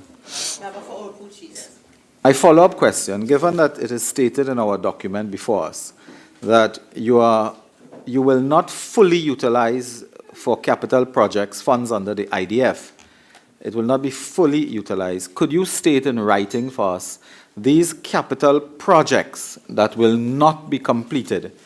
You have also stated, given that contracts have not been finalized as initially projected.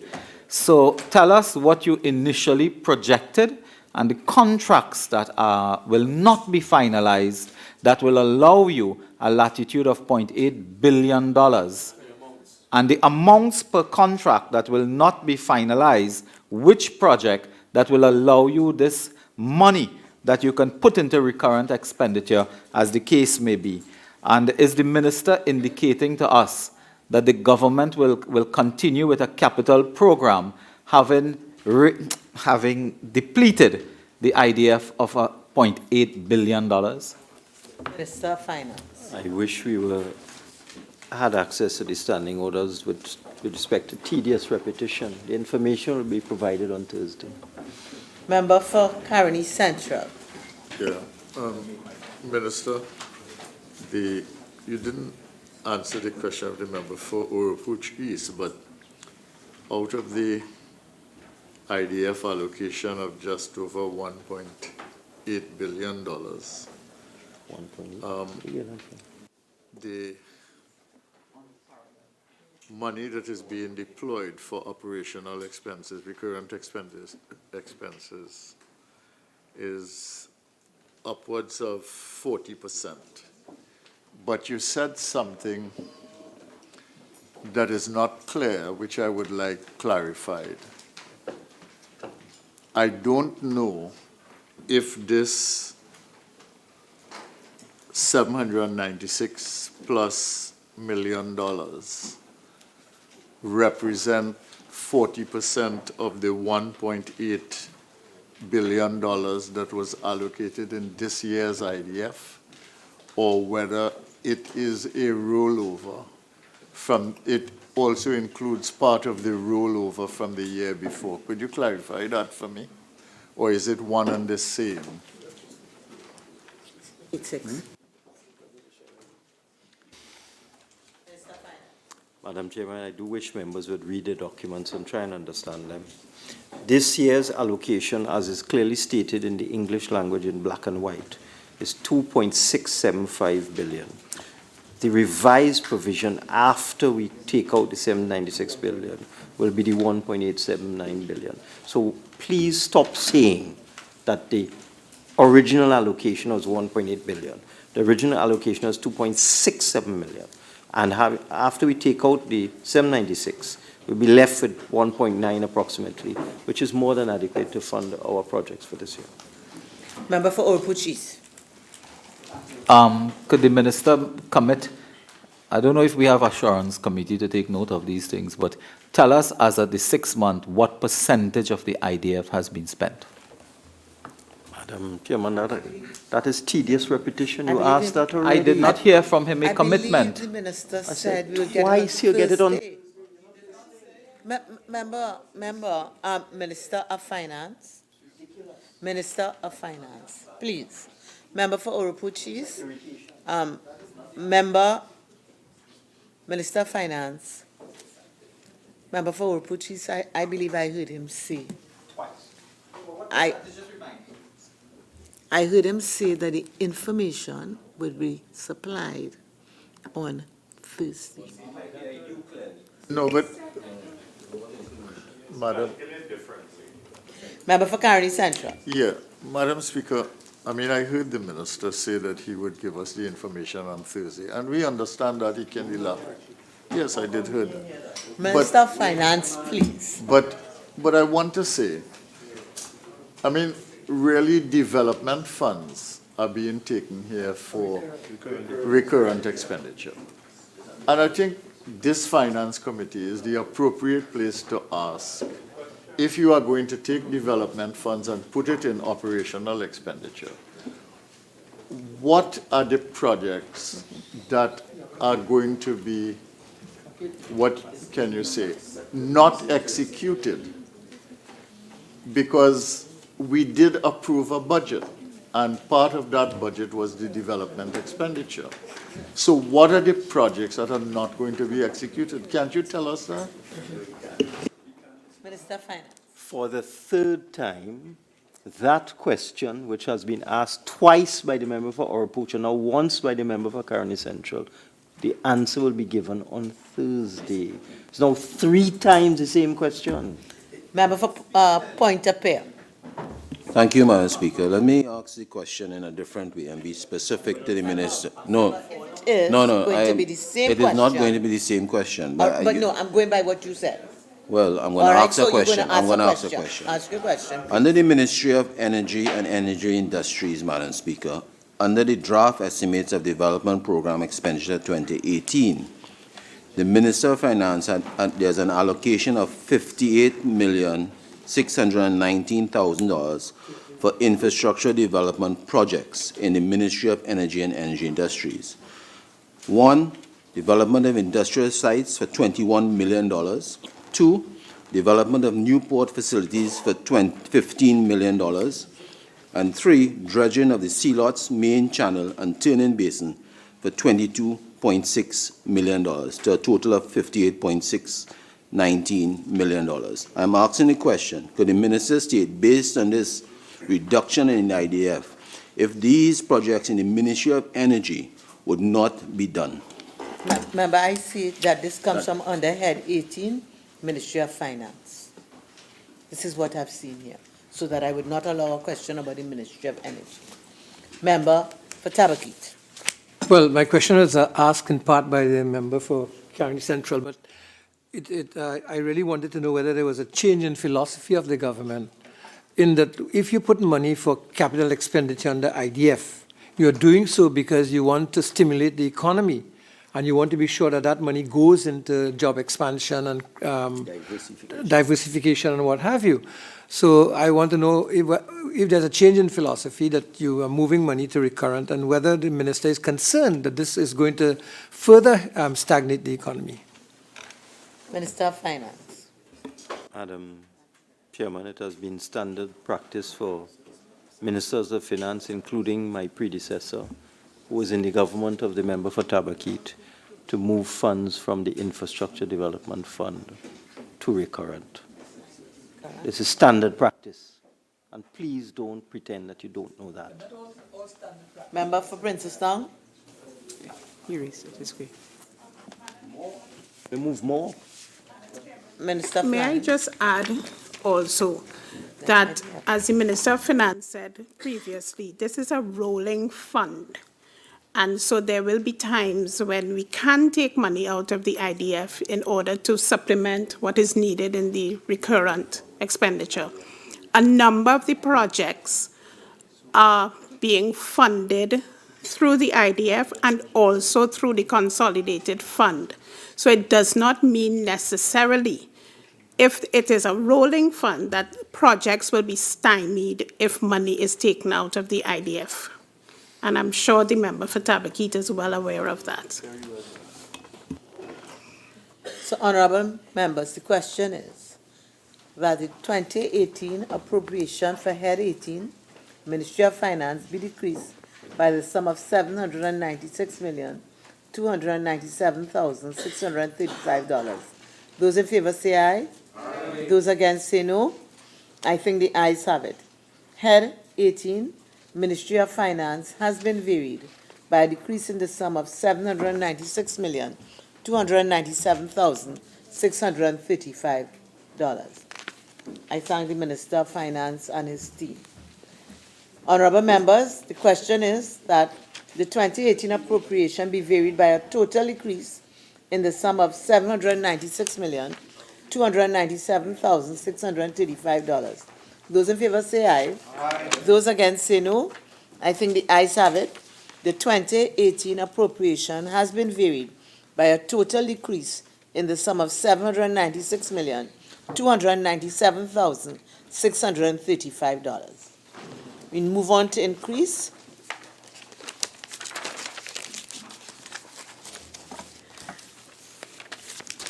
And members, we're now at page 1 of the schedule.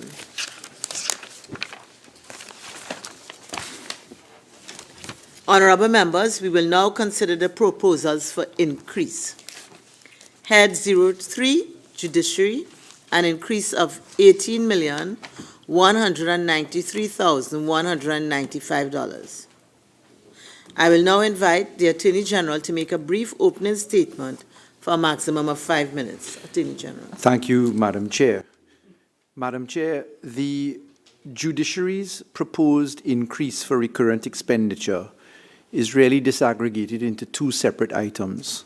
Firstly, the sum of $8,193,195 for the vote labeled as Judiciary Trinidad contract employment.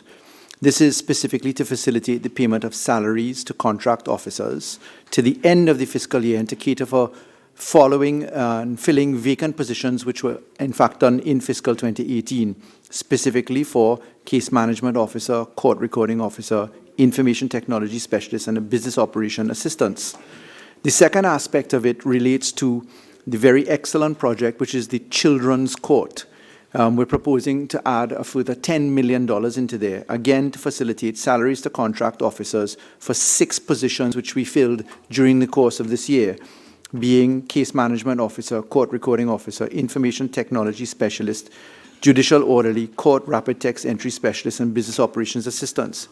I must caution that the figures that we are demonstrating here in the total aggregate increase for these two items of $18,193,195 million, these figures are current figures, and the figures that have been circulated in relation to the schedule indicate virements which have come to date, so that it is important that members appreciate this as the current position and as we work our way forward. We were as the country is well aware, starting up the Children's Court for the first time, Family and Children Division, and therefore it was a moving target.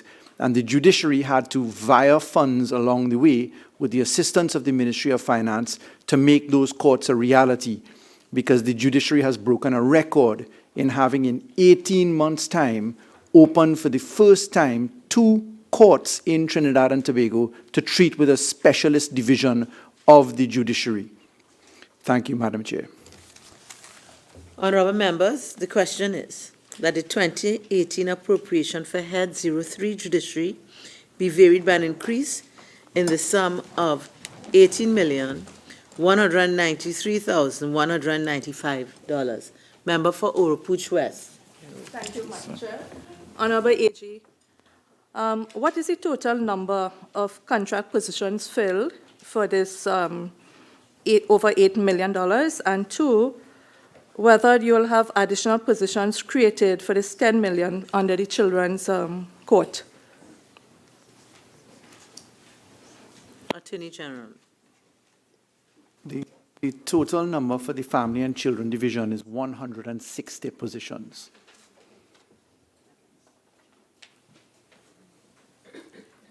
Member for Oropouche East. Thank you very much. That was part of the question I had, but could I ask as well the Attorney General to just guide us a bit here? The sum for contract employment Judiciary Trinidad relates to 02000116. Is it that in this area where you are varying $8 million more or less, there was no provision in the 2018 estimates? And second question, the Judiciary Children Court, which is now, I think, 1600416, contract employment, you had a smaller figure of $2.4 million, and you have gone up to $10 million required. Is this for outstanding payments to contract officers or to facilitate payments only from the mid-year to the end of the year? And I would like to request kindly a list of the contract officers and positions and the new positions that have come on stream to require $10 million in the event that it is for 6 months and not for the 12 months. The clarity, if possible. Sure. Minister of Finance wishes to make a small intervention, and then I'll respond. Sure. Madam Chairman, I just want to point out to honourable members, there is a schedule circulated to all members which tells you what the original appropriation was and what the new one is, so that members should not have to ask whether there was a provision. There was a provision for the Children's Court of $5.73 million. It's there in black and white. Madam Chair, if I may. So, Madam Chair, in answer to the first question of the honourable member, yes, there was a provision, and that is in fact by the indication of the 2 specific heads, Judiciary Trinidad, which is 001 with the sub-item 16, and Judiciary Children's Court 004 with the sub-item 16. So they were originally head items. Secondly, we're proposing that the sums move to take us into the completion of the financial year. So these monies which are being increased to the Judiciary is to take us to the year's end. Salaries, of course, are paid for contract positions every month. What the Judiciary has been doing is wiring monies from particular votes across into other votes. And what we've done is to really use the Judiciary Trinidad, which is the larger block and vote of allocation, and feed it into the Children's Court for contract employment and for other expenses. So the figures are going up. It's 2 years end of the 160 contract employment items. It's a rather long position to put on the point. I'm sure that could be attended to if a regular question is put in the course of normal parliamentary business. Madam Chairman, just for further clarification, in addition to the original provision, $5.73 million, which is indicated on the schedule on page 1, circulated to all members last week, the agenda was also circulated to all members last week, and on page 7, it states clearly under head 03 that the payment of salaries is to the end of the fiscal year. It's there in black and white. Member for Faisabad. Thank you, Madam Chair. Honorable AG, in relation to the number of positions you mentioned, the figure of 160, would you be in a position to state the breakdown between the north and the south locations of the courts?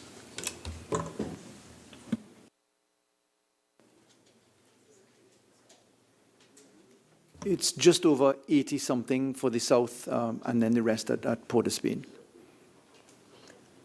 Member for Oropouche East. Just as a point of clarity, we are looking at the document that was circulated to us last week, which is, I think, what the minister is directing us to. Does it mean that we should not look at the yellow books that were approved by the Parliament when we began with the budget? Because I was under the impression that this photocopy document that was sent to us is extracted from the books, the estimates that were passed by the Parliament. Am I correct to say that the photocopy sent to us is from the yellow book, the estimates that were passed by Parliament? It cannot be, because this schedule indicates the original provision and the revised provision. The revised provision could not possibly be in the original document. It goes without saying that a revised provision is different to the original provision. Could I further clarify, ma'am? When I look at the provision estimates 2018 in the photocopy page, I see one figure, and when I look in the estimates... Could the members, again, as you say for clarity, just tell us the line, sub-item, so that... If I can just get an explanation, Yes. and I'm sure there must be one, because I don't think the minister will deliberately come here and fudge the data. In sub-item Judiciary 004, Children's Court, for example, Yes. I'm seeing 16 on the photocopy paper, provisional and estimates 2018, including direct charges, transfer environment, 5.7 million. But when I look at the book, I see 004 Judiciary Children Court, 16 contract employment, an estimate in 2018 of $2.4 million. Now, there must be an explanation, because the minister is not someone to come here and lie or mislead us. Not lie, he's not one to come and mislead us. He's a very honorable man. Attorney General. Yes, thank you, Madam Chair. I indicated in my opening statement that the figures that were on the table right now included the Viamont figures from Judiciary Trinidad. So whilst I understand that my learned friend is seeking certain clarifications, etc., I did specifically at the outset indicate that the judiciary has been managing its affairs. And in fact, the figures that we have here on this new schedule item really refer to the current position. So we are in that no man's land between the original Yellow Book items, where we are today, and the document in the schedule is the brand new information that we have as circulated. So the budget document that was approved by the Parliament, could we now put it away? So, and look yes, at the yes. And if we look at to these photocopy documents we have, because this is what the Parliament approved for a specific purpose. There was no other approval by the Parliament until you come for a midterm review, what you're doing now. So are you inviting us to look at new figures as the current position that was not approved? That is the question, because there are other discrepancies. So if we can explain one, I imagine it would hold for everything else. Madam Chairman, first let me put on the record there are no discrepancies. The original provision could not possibly contemplate transfers and environments after the budget was passed. It was an original provision. As the member would very well know, throughout the year, ministries are allowed to transfer within items. You don't have transfers within heads, because that is why we are here. So if you want to move an appropriation from a head, such as head 18 to head 20, you come to the Parliament and you seek a variation of appropriation between one head of expenditure, such as Judiciary, and another head of expenditure, such as the Tax Appeal Board. But within items, the member very well knows that the Minister of Finance is empowered to approve transfers and virements from one item to another. So the judiciary, for example, may have had a provision for a particular item, the purchase of a vehicle, let's just use that as an example, and they may wish to via that to another item, such as the purchase of a piece of equipment, so that the permanent secretary would apply to the Minister of Finance for approval to transfer from an item,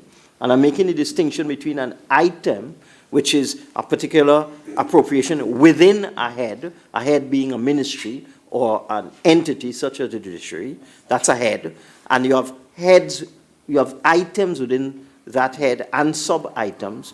The entities are allowed to apply for approval, apply to the Minister of Finance for approval to transfer funds, and therefore what you would find is that after the budget has been read and passed, at some point in time, a month later, 2 months later, 3 months later, or 6 months later, as we are here now, the original provision in a particular item, such as the one we are discussing, which is 02, sub-item 16, item 001, sub-item 16, contract employment, now 54.17 million. That is as a result of virements and transfers that would have taken place after the budget. So the figure here may match the figure in the yellow book if there have been no virements and transfers, but it could not possibly match the figure in the yellow book if there were virements and transfers, and you know that. Madam Chair, further clarify? before the member jumps in, I just refer the member onto the first page of the schedule. The column is headed Provision in Estimates 2018, including direct charges, transfers, and virements. And that table therefore sets out exactly what the Minister of Finance has put out, which is that the virements are at the current position. Could I then further clarify whether Parliament needs to approve the decision of the Minister to via outside of the IDF? No, you don't know. So you that very you, well know it's not. So that you are coming here today with different figures from what was passed in the Parliament. That's not correct. No, it has to be different because you're dealing with virements, transfers as well. That is within the vote. Within the virement the comes vote. from Judiciary Trinidad. So that it will make no sense really to be focusing on the yellow book at this stage, because they have, in all the areas, you have significant virements. Madam in this Chairman, instance, that based was done upon in the the heading, 6 yes. months. Just let me clarify something. We have the closing of the accounts every year. Now, I'm very surprised. You're an experienced member, Madam Chairman, through you. A very experienced member. And you know that, Madam Chairman, this is for the public, because the member is being mischievous. Every year we have closing of accounts. Could we have one, order.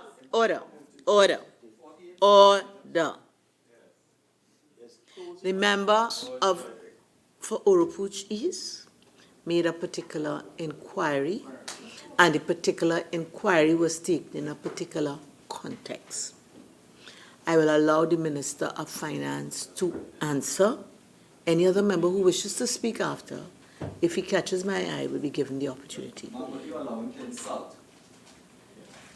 Minister of Finance, could you kindly answer the question? And as you said, it is for the benefit of the public. Thank you very much, Madam Speaker. If it can be packaged in a particular way so the members Certainly, of the public can. Madam Speaker, as the member for Oropuch East is well aware, having been a member of Cabinet for several years, the Minister of Finance is authorized to approve transfers and virements within heads. At the end of the year, we have an event in this Parliament where there's a full debate on the closing of the accounts for the fiscal year. At that time, Madam Speaker,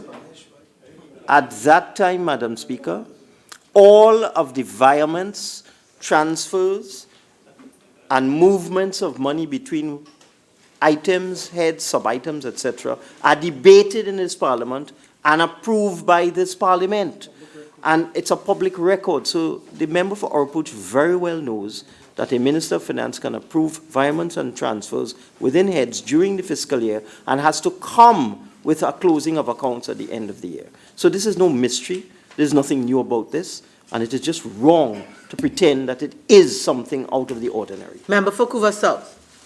Thank you, Madam Chair. Just for clarification, Attorney General, because I could recollect, you said is 160 contract position.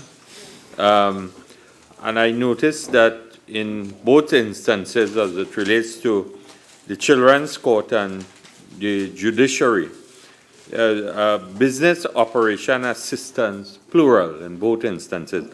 Could you clarify for us how many business operations assistants are being recruited in both instances?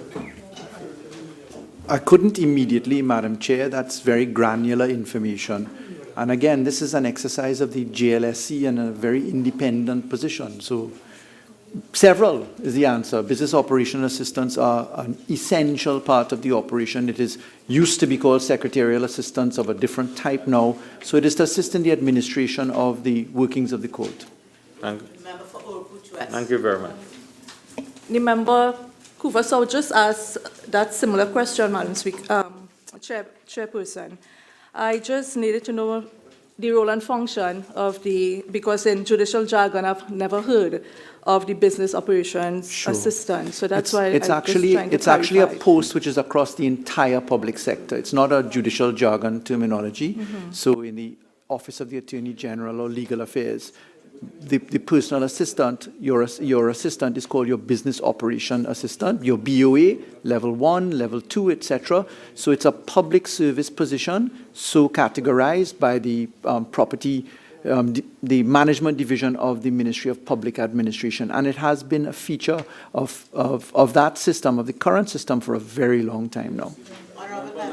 The question is that the 2018 appropriation for Head 03, Judiciary, be varied by an increase in the sum of $18,193,195. Those in favor say aye. Aye. Those against say no. I think the ayes have it. Head 03, Judiciary, has been varied by an increase in the sum of $18,193,195. I thank the Minister and the representatives from the Judiciary. Head 06, Service Commissions. And honorable members, we are now on page 2 of the schedule.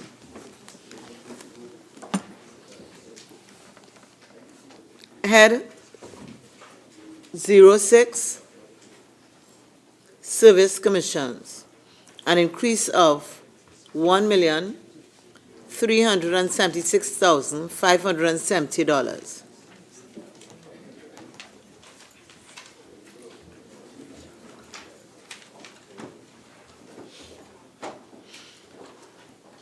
I will now invite the Minister of Finance to make a brief opening statement for a maximum of 5 minutes. Thank you very much, Madam Chairman. And Madam Chairman, for the benefit of the member of Oropouche East in particular, the information with respect to these appropriations, or variations, is found on page 7 of the agenda document circulated last Wednesday by the Parliament to all members. I shall now read from page 7 for the benefit of the member for Oropouche East in particular. Funds are required for the payment of salaries of acting allowances, increments, and also for the payment of salaries to the end of the year for recently filled positions. And secondly, funds are required to meet expenditure to the end of the fiscal year as contract positions for pension and leave officers, business operation assistants, and legal officers were filled. That's it. Was your statement complete, Minister? That's my statement. Honorable members, the question is that the 2018 appropriation for Head 06, Service Commissions, be varied by an increase in the sum of $1,376,570. Member for Faizabad. Thank you. Thank you, Madam Chair. Minister, can you indicate how many pension and leave officers? 2. Honorable members, the question is that the 2018 appropriation for Head 06, Service Commissions, be varied by order. I can ask a follow-up, sorry. Honorable members, the question is that the 2018 appropriation for Head 06, Service commissions be varied by an increase in the sum of $1,376,570. Those in favor say aye. Those against say no. I think the ayes have it. Head 06, Service Commission, has been varied by an increase in the sum of $1,376,570. Thank you for the representatives of Service Commission. Head 09, Tax Appeal Board. And for the information of members, we are now on page 3 of the schedule. And we are now on page 8 of the agenda. Head 09, Tax Appeal Board, an increase of $908,770. I will now invite the Minister of Finance to make a brief opening statement for a maximum of 5 minutes. Minister of Finance. Yes, I think, Madam Chairman, the best thing to do is to read from the document that was circulated to all members of the opposition last Wednesday, page 8. I think that's the best thing to do. And we require additional funding of $614,770 under Head 09, Item 02, Sub-Item 001/16, Contract Employment. Funds are required to meet the shortfall due to payment of arrears of salary for one IT specialist and a former business operations assistant 1, and also for the renewal of contracts for 2 CAT reporters, 1 driver courier, and 1 IT specialist.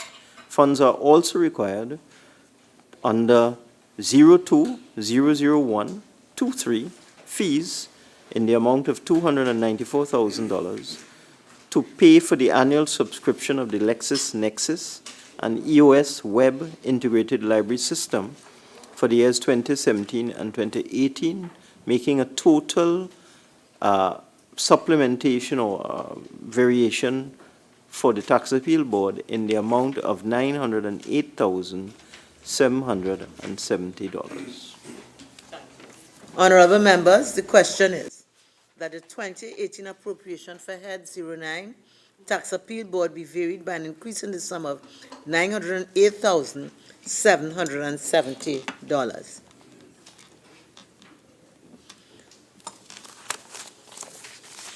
Honorable members, the question is that the 2018 appropriation for Head 09, Tax Appeal Board, be varied by an increase in the sum of $908,770. Those in favor say aye.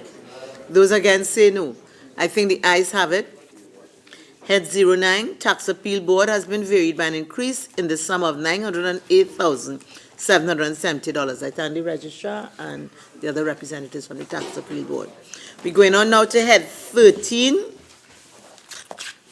Office of the Prime Minister, and for the guidance of members, we are at page 4 of the schedule, and we are at page 8 of the agenda.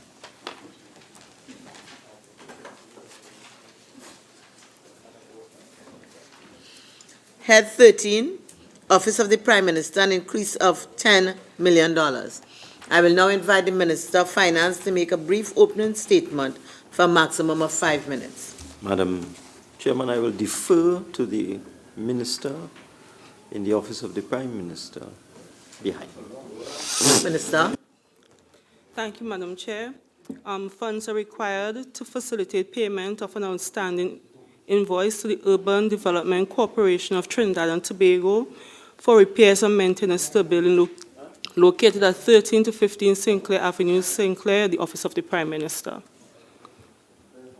Honorable members, the question is that the 2018 appropriation for Head 13, Office of the Prime Minister, be varied by an increase in the sum of $10 million. Member for Oropouche East.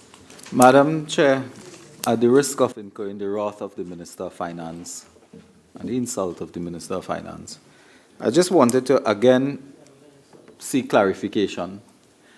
In our schedule, which we got last week, page 4, I'm seeing subhead, I'm on page 4, ma'am. 04, current transfers and subsidies, under which there's a sub-item 011, transfers to state enterprises. I read that correctly, I think. In our estimates of expenditure under the Office of the Prime Minister, Head 13, there's a 04 called Current Transfers and Subsidies. So far, I think I read that as well. But under this, I see 003 and 01.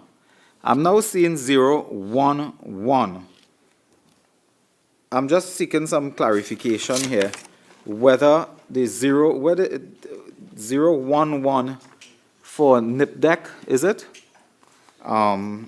Was anything in the original budget for that? But I'm sure the member could quickly explain that. Finance, please Yes. assist. Yes, Madam Chairman, we were inflicted by some ministers in the last 5 years, including our Pooch East, who knows from his long experience as a cabinet minister for 5 years and 3 months that the Minister of Finance and the Ministry of Finance is empowered under the law to create heads during the year as sub-items during the year as and when the need arises. In this particular case, the loans, the NIPDEC loan was finalized after the passage of the annual budget, so that the new item 011, 02, and 03 were created by the Ministry of Finance during the last 6 months. Again, this is standard practice. All of my predecessors have done this. We are empowered to do that. We are allowed to do that. We can do that, and it has been done. You are saying that during the last 6 months, you created a sub-item and placed it under the Office of the Prime Minister to treat with a NIPDEC loan for construction. Could I ask why we would do that in this way, as opposed to creating, working it out with a ministry, with your own Ministry of Finance, for example, or the Ministry of Works? Why would you create a sub-item under the Office of the Prime Minister specifically to deal with a loan arrangement for what would be essentially construction? Minister of Finance. As the member who was a minister for 5 years and 3 months knows, the former government proclaimed the Children's Act without putting the necessary infrastructure in place to deal with children at risk, and having done that, proclaimed the act without the infrastructure in place, then went to court. The former Attorney General who proclaimed the act then went to court knowing that what he had done was wrong and sued this government for not having the necessary children's homes and children's infrastructure. I don't know how to describe that. How you could proclaim an act knowing that it is deficient. But that was not my question. And then I am explaining, the reason for this. Your government proclaimed the Children's Act knowing fully well that children's homes and homes for children at risk did not exist within the confines of that law. Proclaim that act under your tenure, then come and sue this government for not having the necessary infrastructure. Your former Attorney General did that. I just can't believe it still. I'm seeing it and I can't believe it. And therefore, what this government had to do after that act of, I don't know what to call that action, I don't want to use an unparliamentary word, but after that atrocity was committed, we in this government had to go and with speed, with lightning speed, to engage a state enterprise, in this particular case NIPDEC, to hustle and do the construction work because we were given deadlines by the court as a result of the proclamation of an incomplete system by your government. $100,000 a child is what it is costing. Your inaction, your incompetence, your ineptitude has led to these NIPDEC loans which we have created. Member for Orpuchi. I want to assure the minister. Order. I'm sure you're having difficulty hearing yourself and me in this scenario. Order, please. From the member, my question was simply put as to why the Office of the Prime Minister. I now understand that Anand Ram Logan cause a sub-item for you to put under the office of the Prime Minister, He proclaimed the act as opposed to the prematurely. Ministry of Finance, the Ministry of Works, or any other place. That was the office of the Prime Minister best suited Taxpayer to do it. millions. The office of the Prime Minister was best suited to create a new sub-item for you. It was a Thank you. Member disgrace. for Naparima. Order, Disgrace. please. I would like to ask, Order, please. Member for Naparima. I would like to ask the Minister of Finance, and hopefully he will answer in an appropriate and curt manner, in a succinct manner. And the question is, the NIP item 4-01103, interest payments on a 56 million loan, modernization program for the St. Michael's School for Boys, etc. And I read recently where the school is going to be closed. And all I'm asking, no insults, all I'm asking is if money is going to be spent, taxpayers' money is going to be spent, are we going to find some alternative use so that we could get value for money? Minister of Finance, I'll ask you to be courteous, not curt. I know that. I think that's what he meant.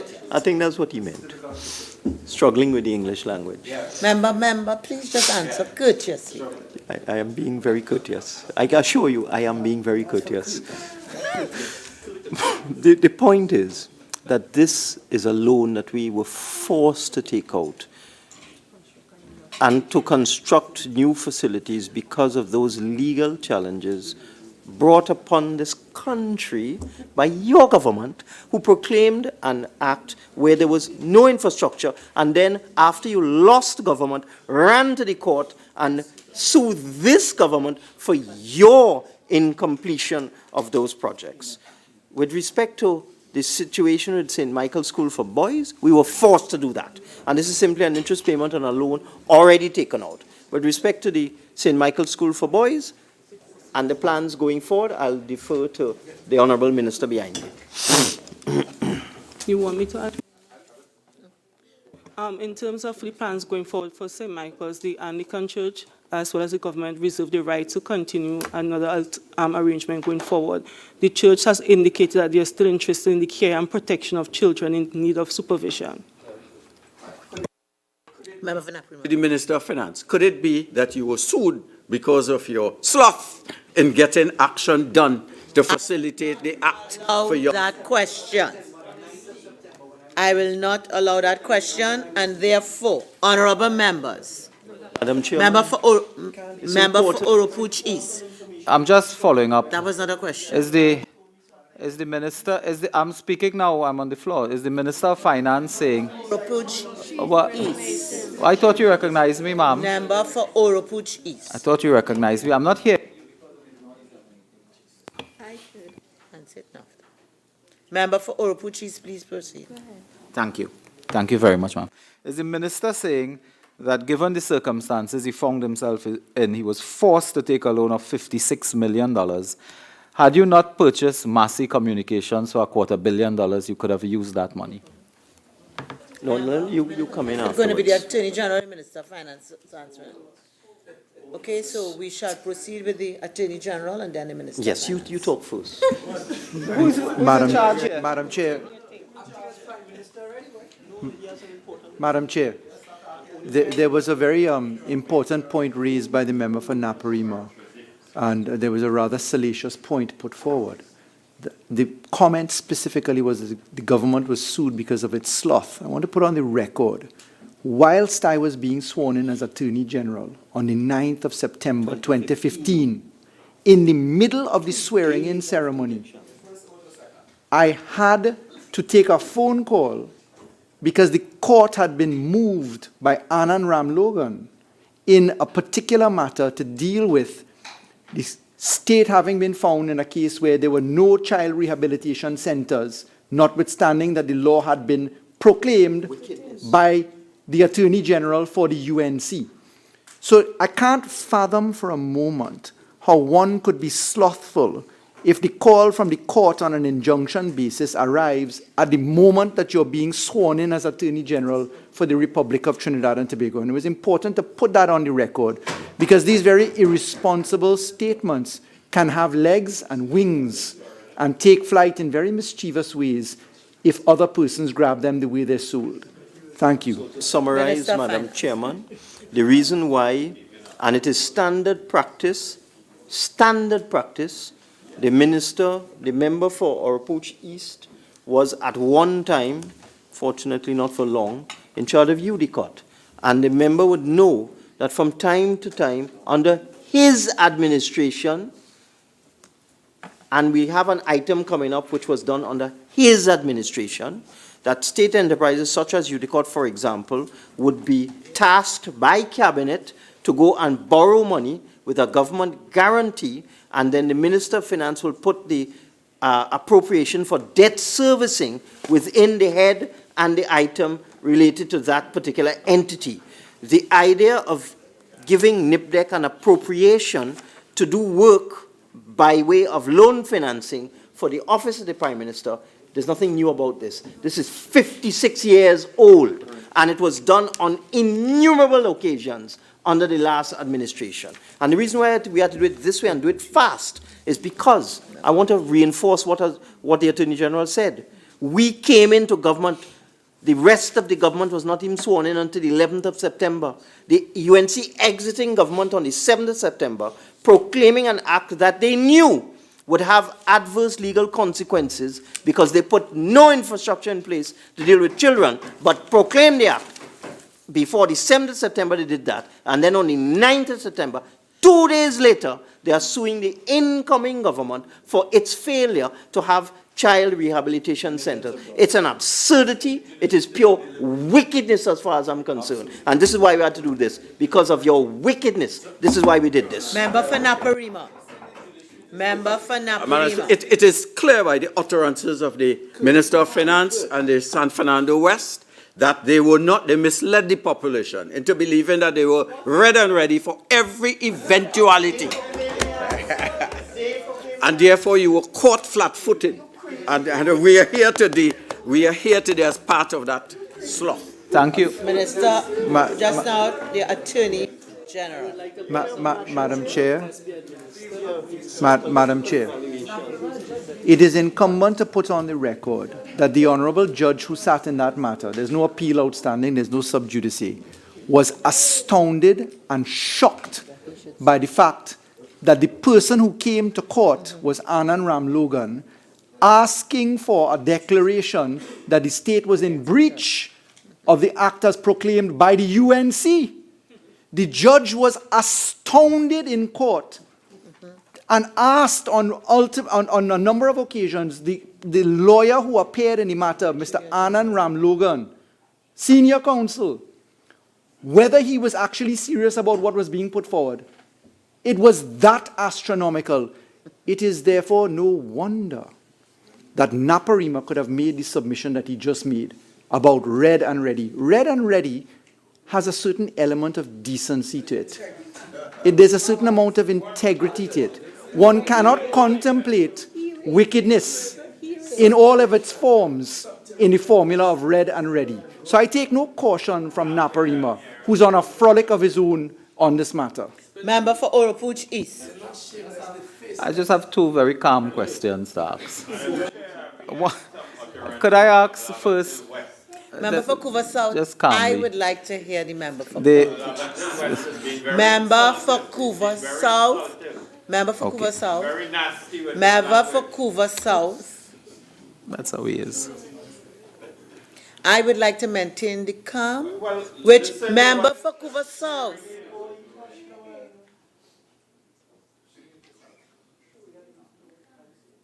Maybe maintain the calm that I think Oropouche East has signaled he'd like to restore. Member for Oropouche East. Madam Chair.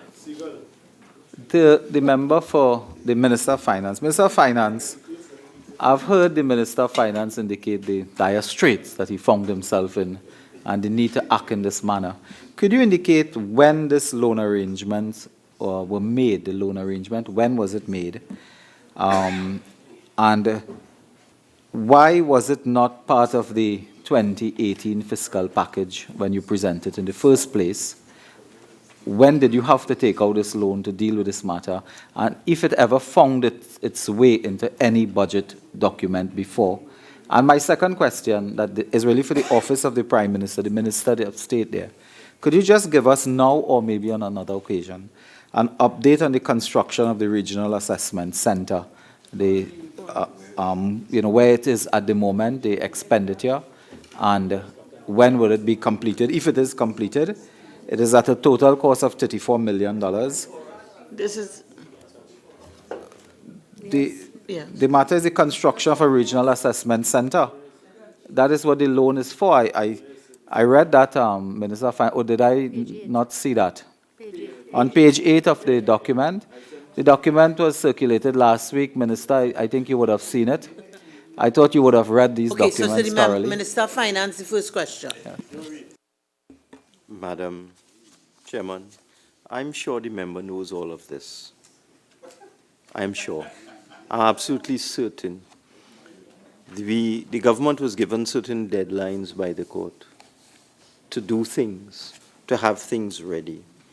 And we proceeded with dispatch, and these loan arrangements were executed in January of this year, and this is why they appear now. Are you saying that the rush 2015 led to a loan in January 2018? Madam You Chairman, acted swiftly. Madam Chairman, as I just said, the government, because of the behavior of the last government, this government was given deadlines by the court. It's no question of moving swiftly. The court gave this government deadlines. And what the previous Attorney General and his associates were doing were constantly introducing all sorts of things into the matter. So the deadlines kept moving, and we had to move to deal with it. So we met the deadlines by way of this loan and the arrangements that flowed from that. And then the second question to the Minister in the Office of the Prime Minister. Thank you, Madam Chair. Through you. Madam Chair, the buildings were constructed. We weren't able to have the handover because we had to settle the outstanding debts. The locations are a regional assessment center in Manahambre, an assessment center in Shugwanas, a workshop center located in Reform Road, Princestown, a workshop center in St. Madeleine, and a transition home located in St. Madeleine. We're actually looking to have the transition home occupied on the 14th of May with 14 boys. Member for Naparima, member for Tabakit. Know from the Honourable Minister, in terms of all of these buildings and the 34.4 million, what was the cost for each one of these buildings? And how much square foot of building was involved in each one? Answer, Chair. You have the cost? I'll provide all at a later date. Puch East. Just to complete the dialogue properly, the matter that the court determined, is that matter on appeal? The Attorney General said no appeal. I believe the Attorney General said that. Honourable members, the question is that the 2018 appropriation for Head 13, Office of the Prime Minister, be varied by an increase in the sum of $10 million. Those in favour say aye. Those against say no. I think the ayes have it. Head 13, Office of the Prime Minister, has been varied by an increase in the sum of $10 million. Thanks, Minister. Thanks, PS. We now move to item 26, Ministry of Education, which would be at page 8 of the schedule and page 9 of the agenda. And for the information of members, we shall not be suspended for tea, but tea would be available and members can stream out as they wish to have tea. But ma'am, Head this is not a Ministry debate. of Education. All is No. Madam Chair. Ministry of Education.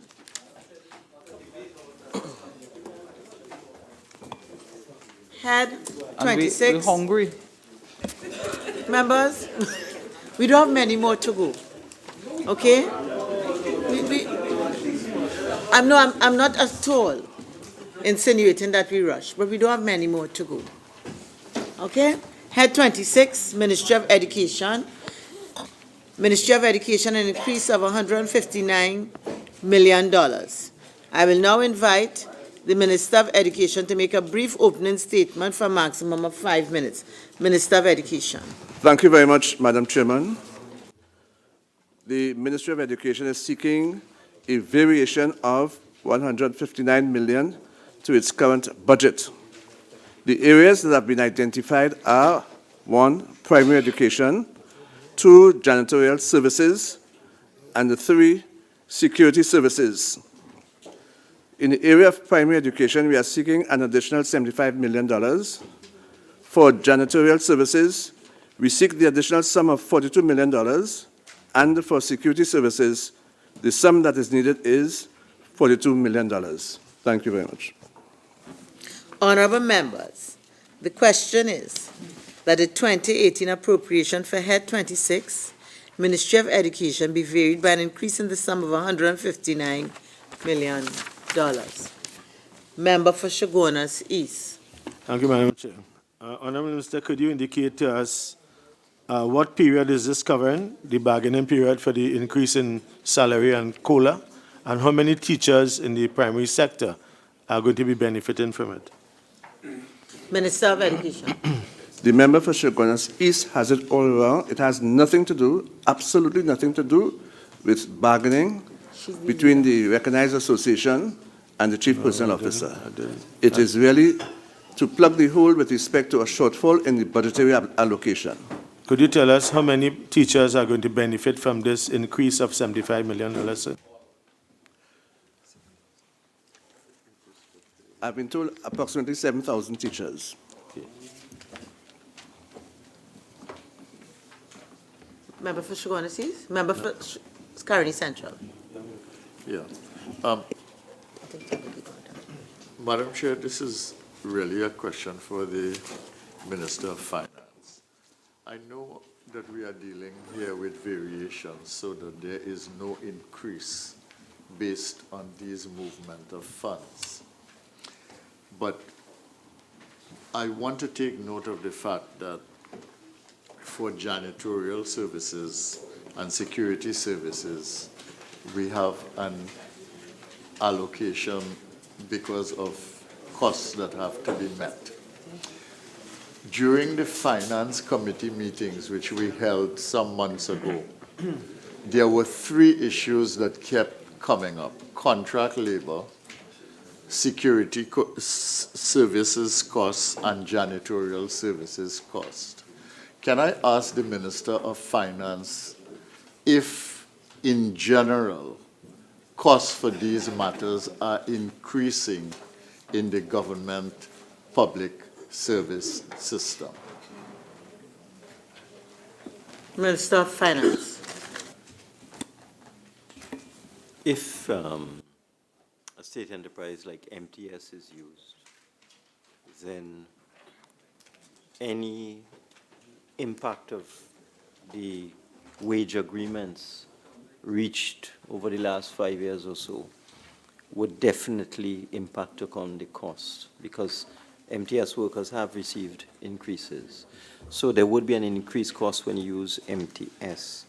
With respect to janitorial, again, if you're using MTS for that, because they're state enterprise and they have received wage increases, there would be increased costs. But I must tell you, MTS is very cost effective, which I'm sure ministers and former ministers would know based on any interaction with MTS. So even though it may be increasing, it's still very, very cost effective, very competitive in terms of what's available in the marketplace. So yes, there would be increases in the cost of MTS services, but MTS is very competitive. Member for Tabakit. No, the question asked. Member for Orupuchis. Thank you. Mr. Minister, you're seeking the environment here, the variation of $42 million for security. This is in addition to the $100 million budgeted and without any environment in the first 6 months. Is it possible, not now necessarily, but to get a list of the security companies that operate within the Ministry of Education and monies owing to those companies? Happy to provide you with that listing subsequently. Member for Shogunas. Thank you, Madam Chair. Honourable Minister, could you indicate as well, in same vein, who provide these janitorial services and whether this amount will take care of all that you are owing to them, or is this just a part of the debt? Do you want a list of the persons of the firms who provide janitorial services? Yes, and is this for the entire sector? The education sector? Yeah. It covers both primary and secondary primary schools. and secondary. Mhm. Okay. Also ECC centers. ECC, okay. Right. Member for Naprima. Thank you to the Minister. In respect of 02000137 and 43, the contractors listed in the janitorial services and those who will provide security services, are they listed in the register of contracts as required by Financial Regulation 129/L, since the Auditor General report said that that list of register of contracts was not provided? Minister of Education. Surely you don't expect me to have that information at my fingertips, but I can provide you with that information. Yeah, but okay, you'll give a guarantee that it would be included on the list. Well, I don't know what you're talking about, but we will try to give you as much information as possible. Member for Oropouche East. Thank you very much, Madam Speaker. A simple question. Mr. Minister, now that you are requesting a variation of $42 million, could you undertake to assist in a situation where at one of the incomplete schools, the Ramaitres Hindu School, we have had vandalism there, and you can provide some security Madam Chairman, to that does that site? question arise? I'm simply asking if you will consider to assist with providing security at that site, given the situation there where we have had some theft and so on. All right, so I take that as a question which the Minister could consider at some other time. Okay, Member for Shogunas East. Thank you, Madam Chair. Honourable Minister, I don't know whether you had answered the question or the part of the question I asked. Is this $42 million for janitorial services going to be sufficient to take care of all you are indebted to these contractors? Happy to state, yes. Yes, okay. Okay, so honourable members, the question is that the 2018 appropriation for Head 26, Ministry of Education, be varied by an increase in the sum of $159 million. Those in favor say aye. Aye. Those against say no. I think the ayes have it. Head 26, Ministry of Education, has been varied by an increase in the sum of $159 million. Now, members, having regard to the protestations based on my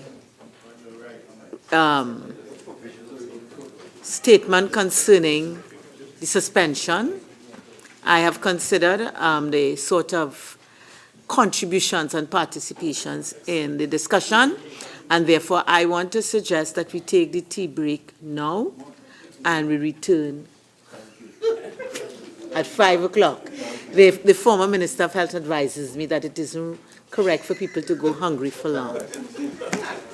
This meeting is suspended. We shall be back at 5.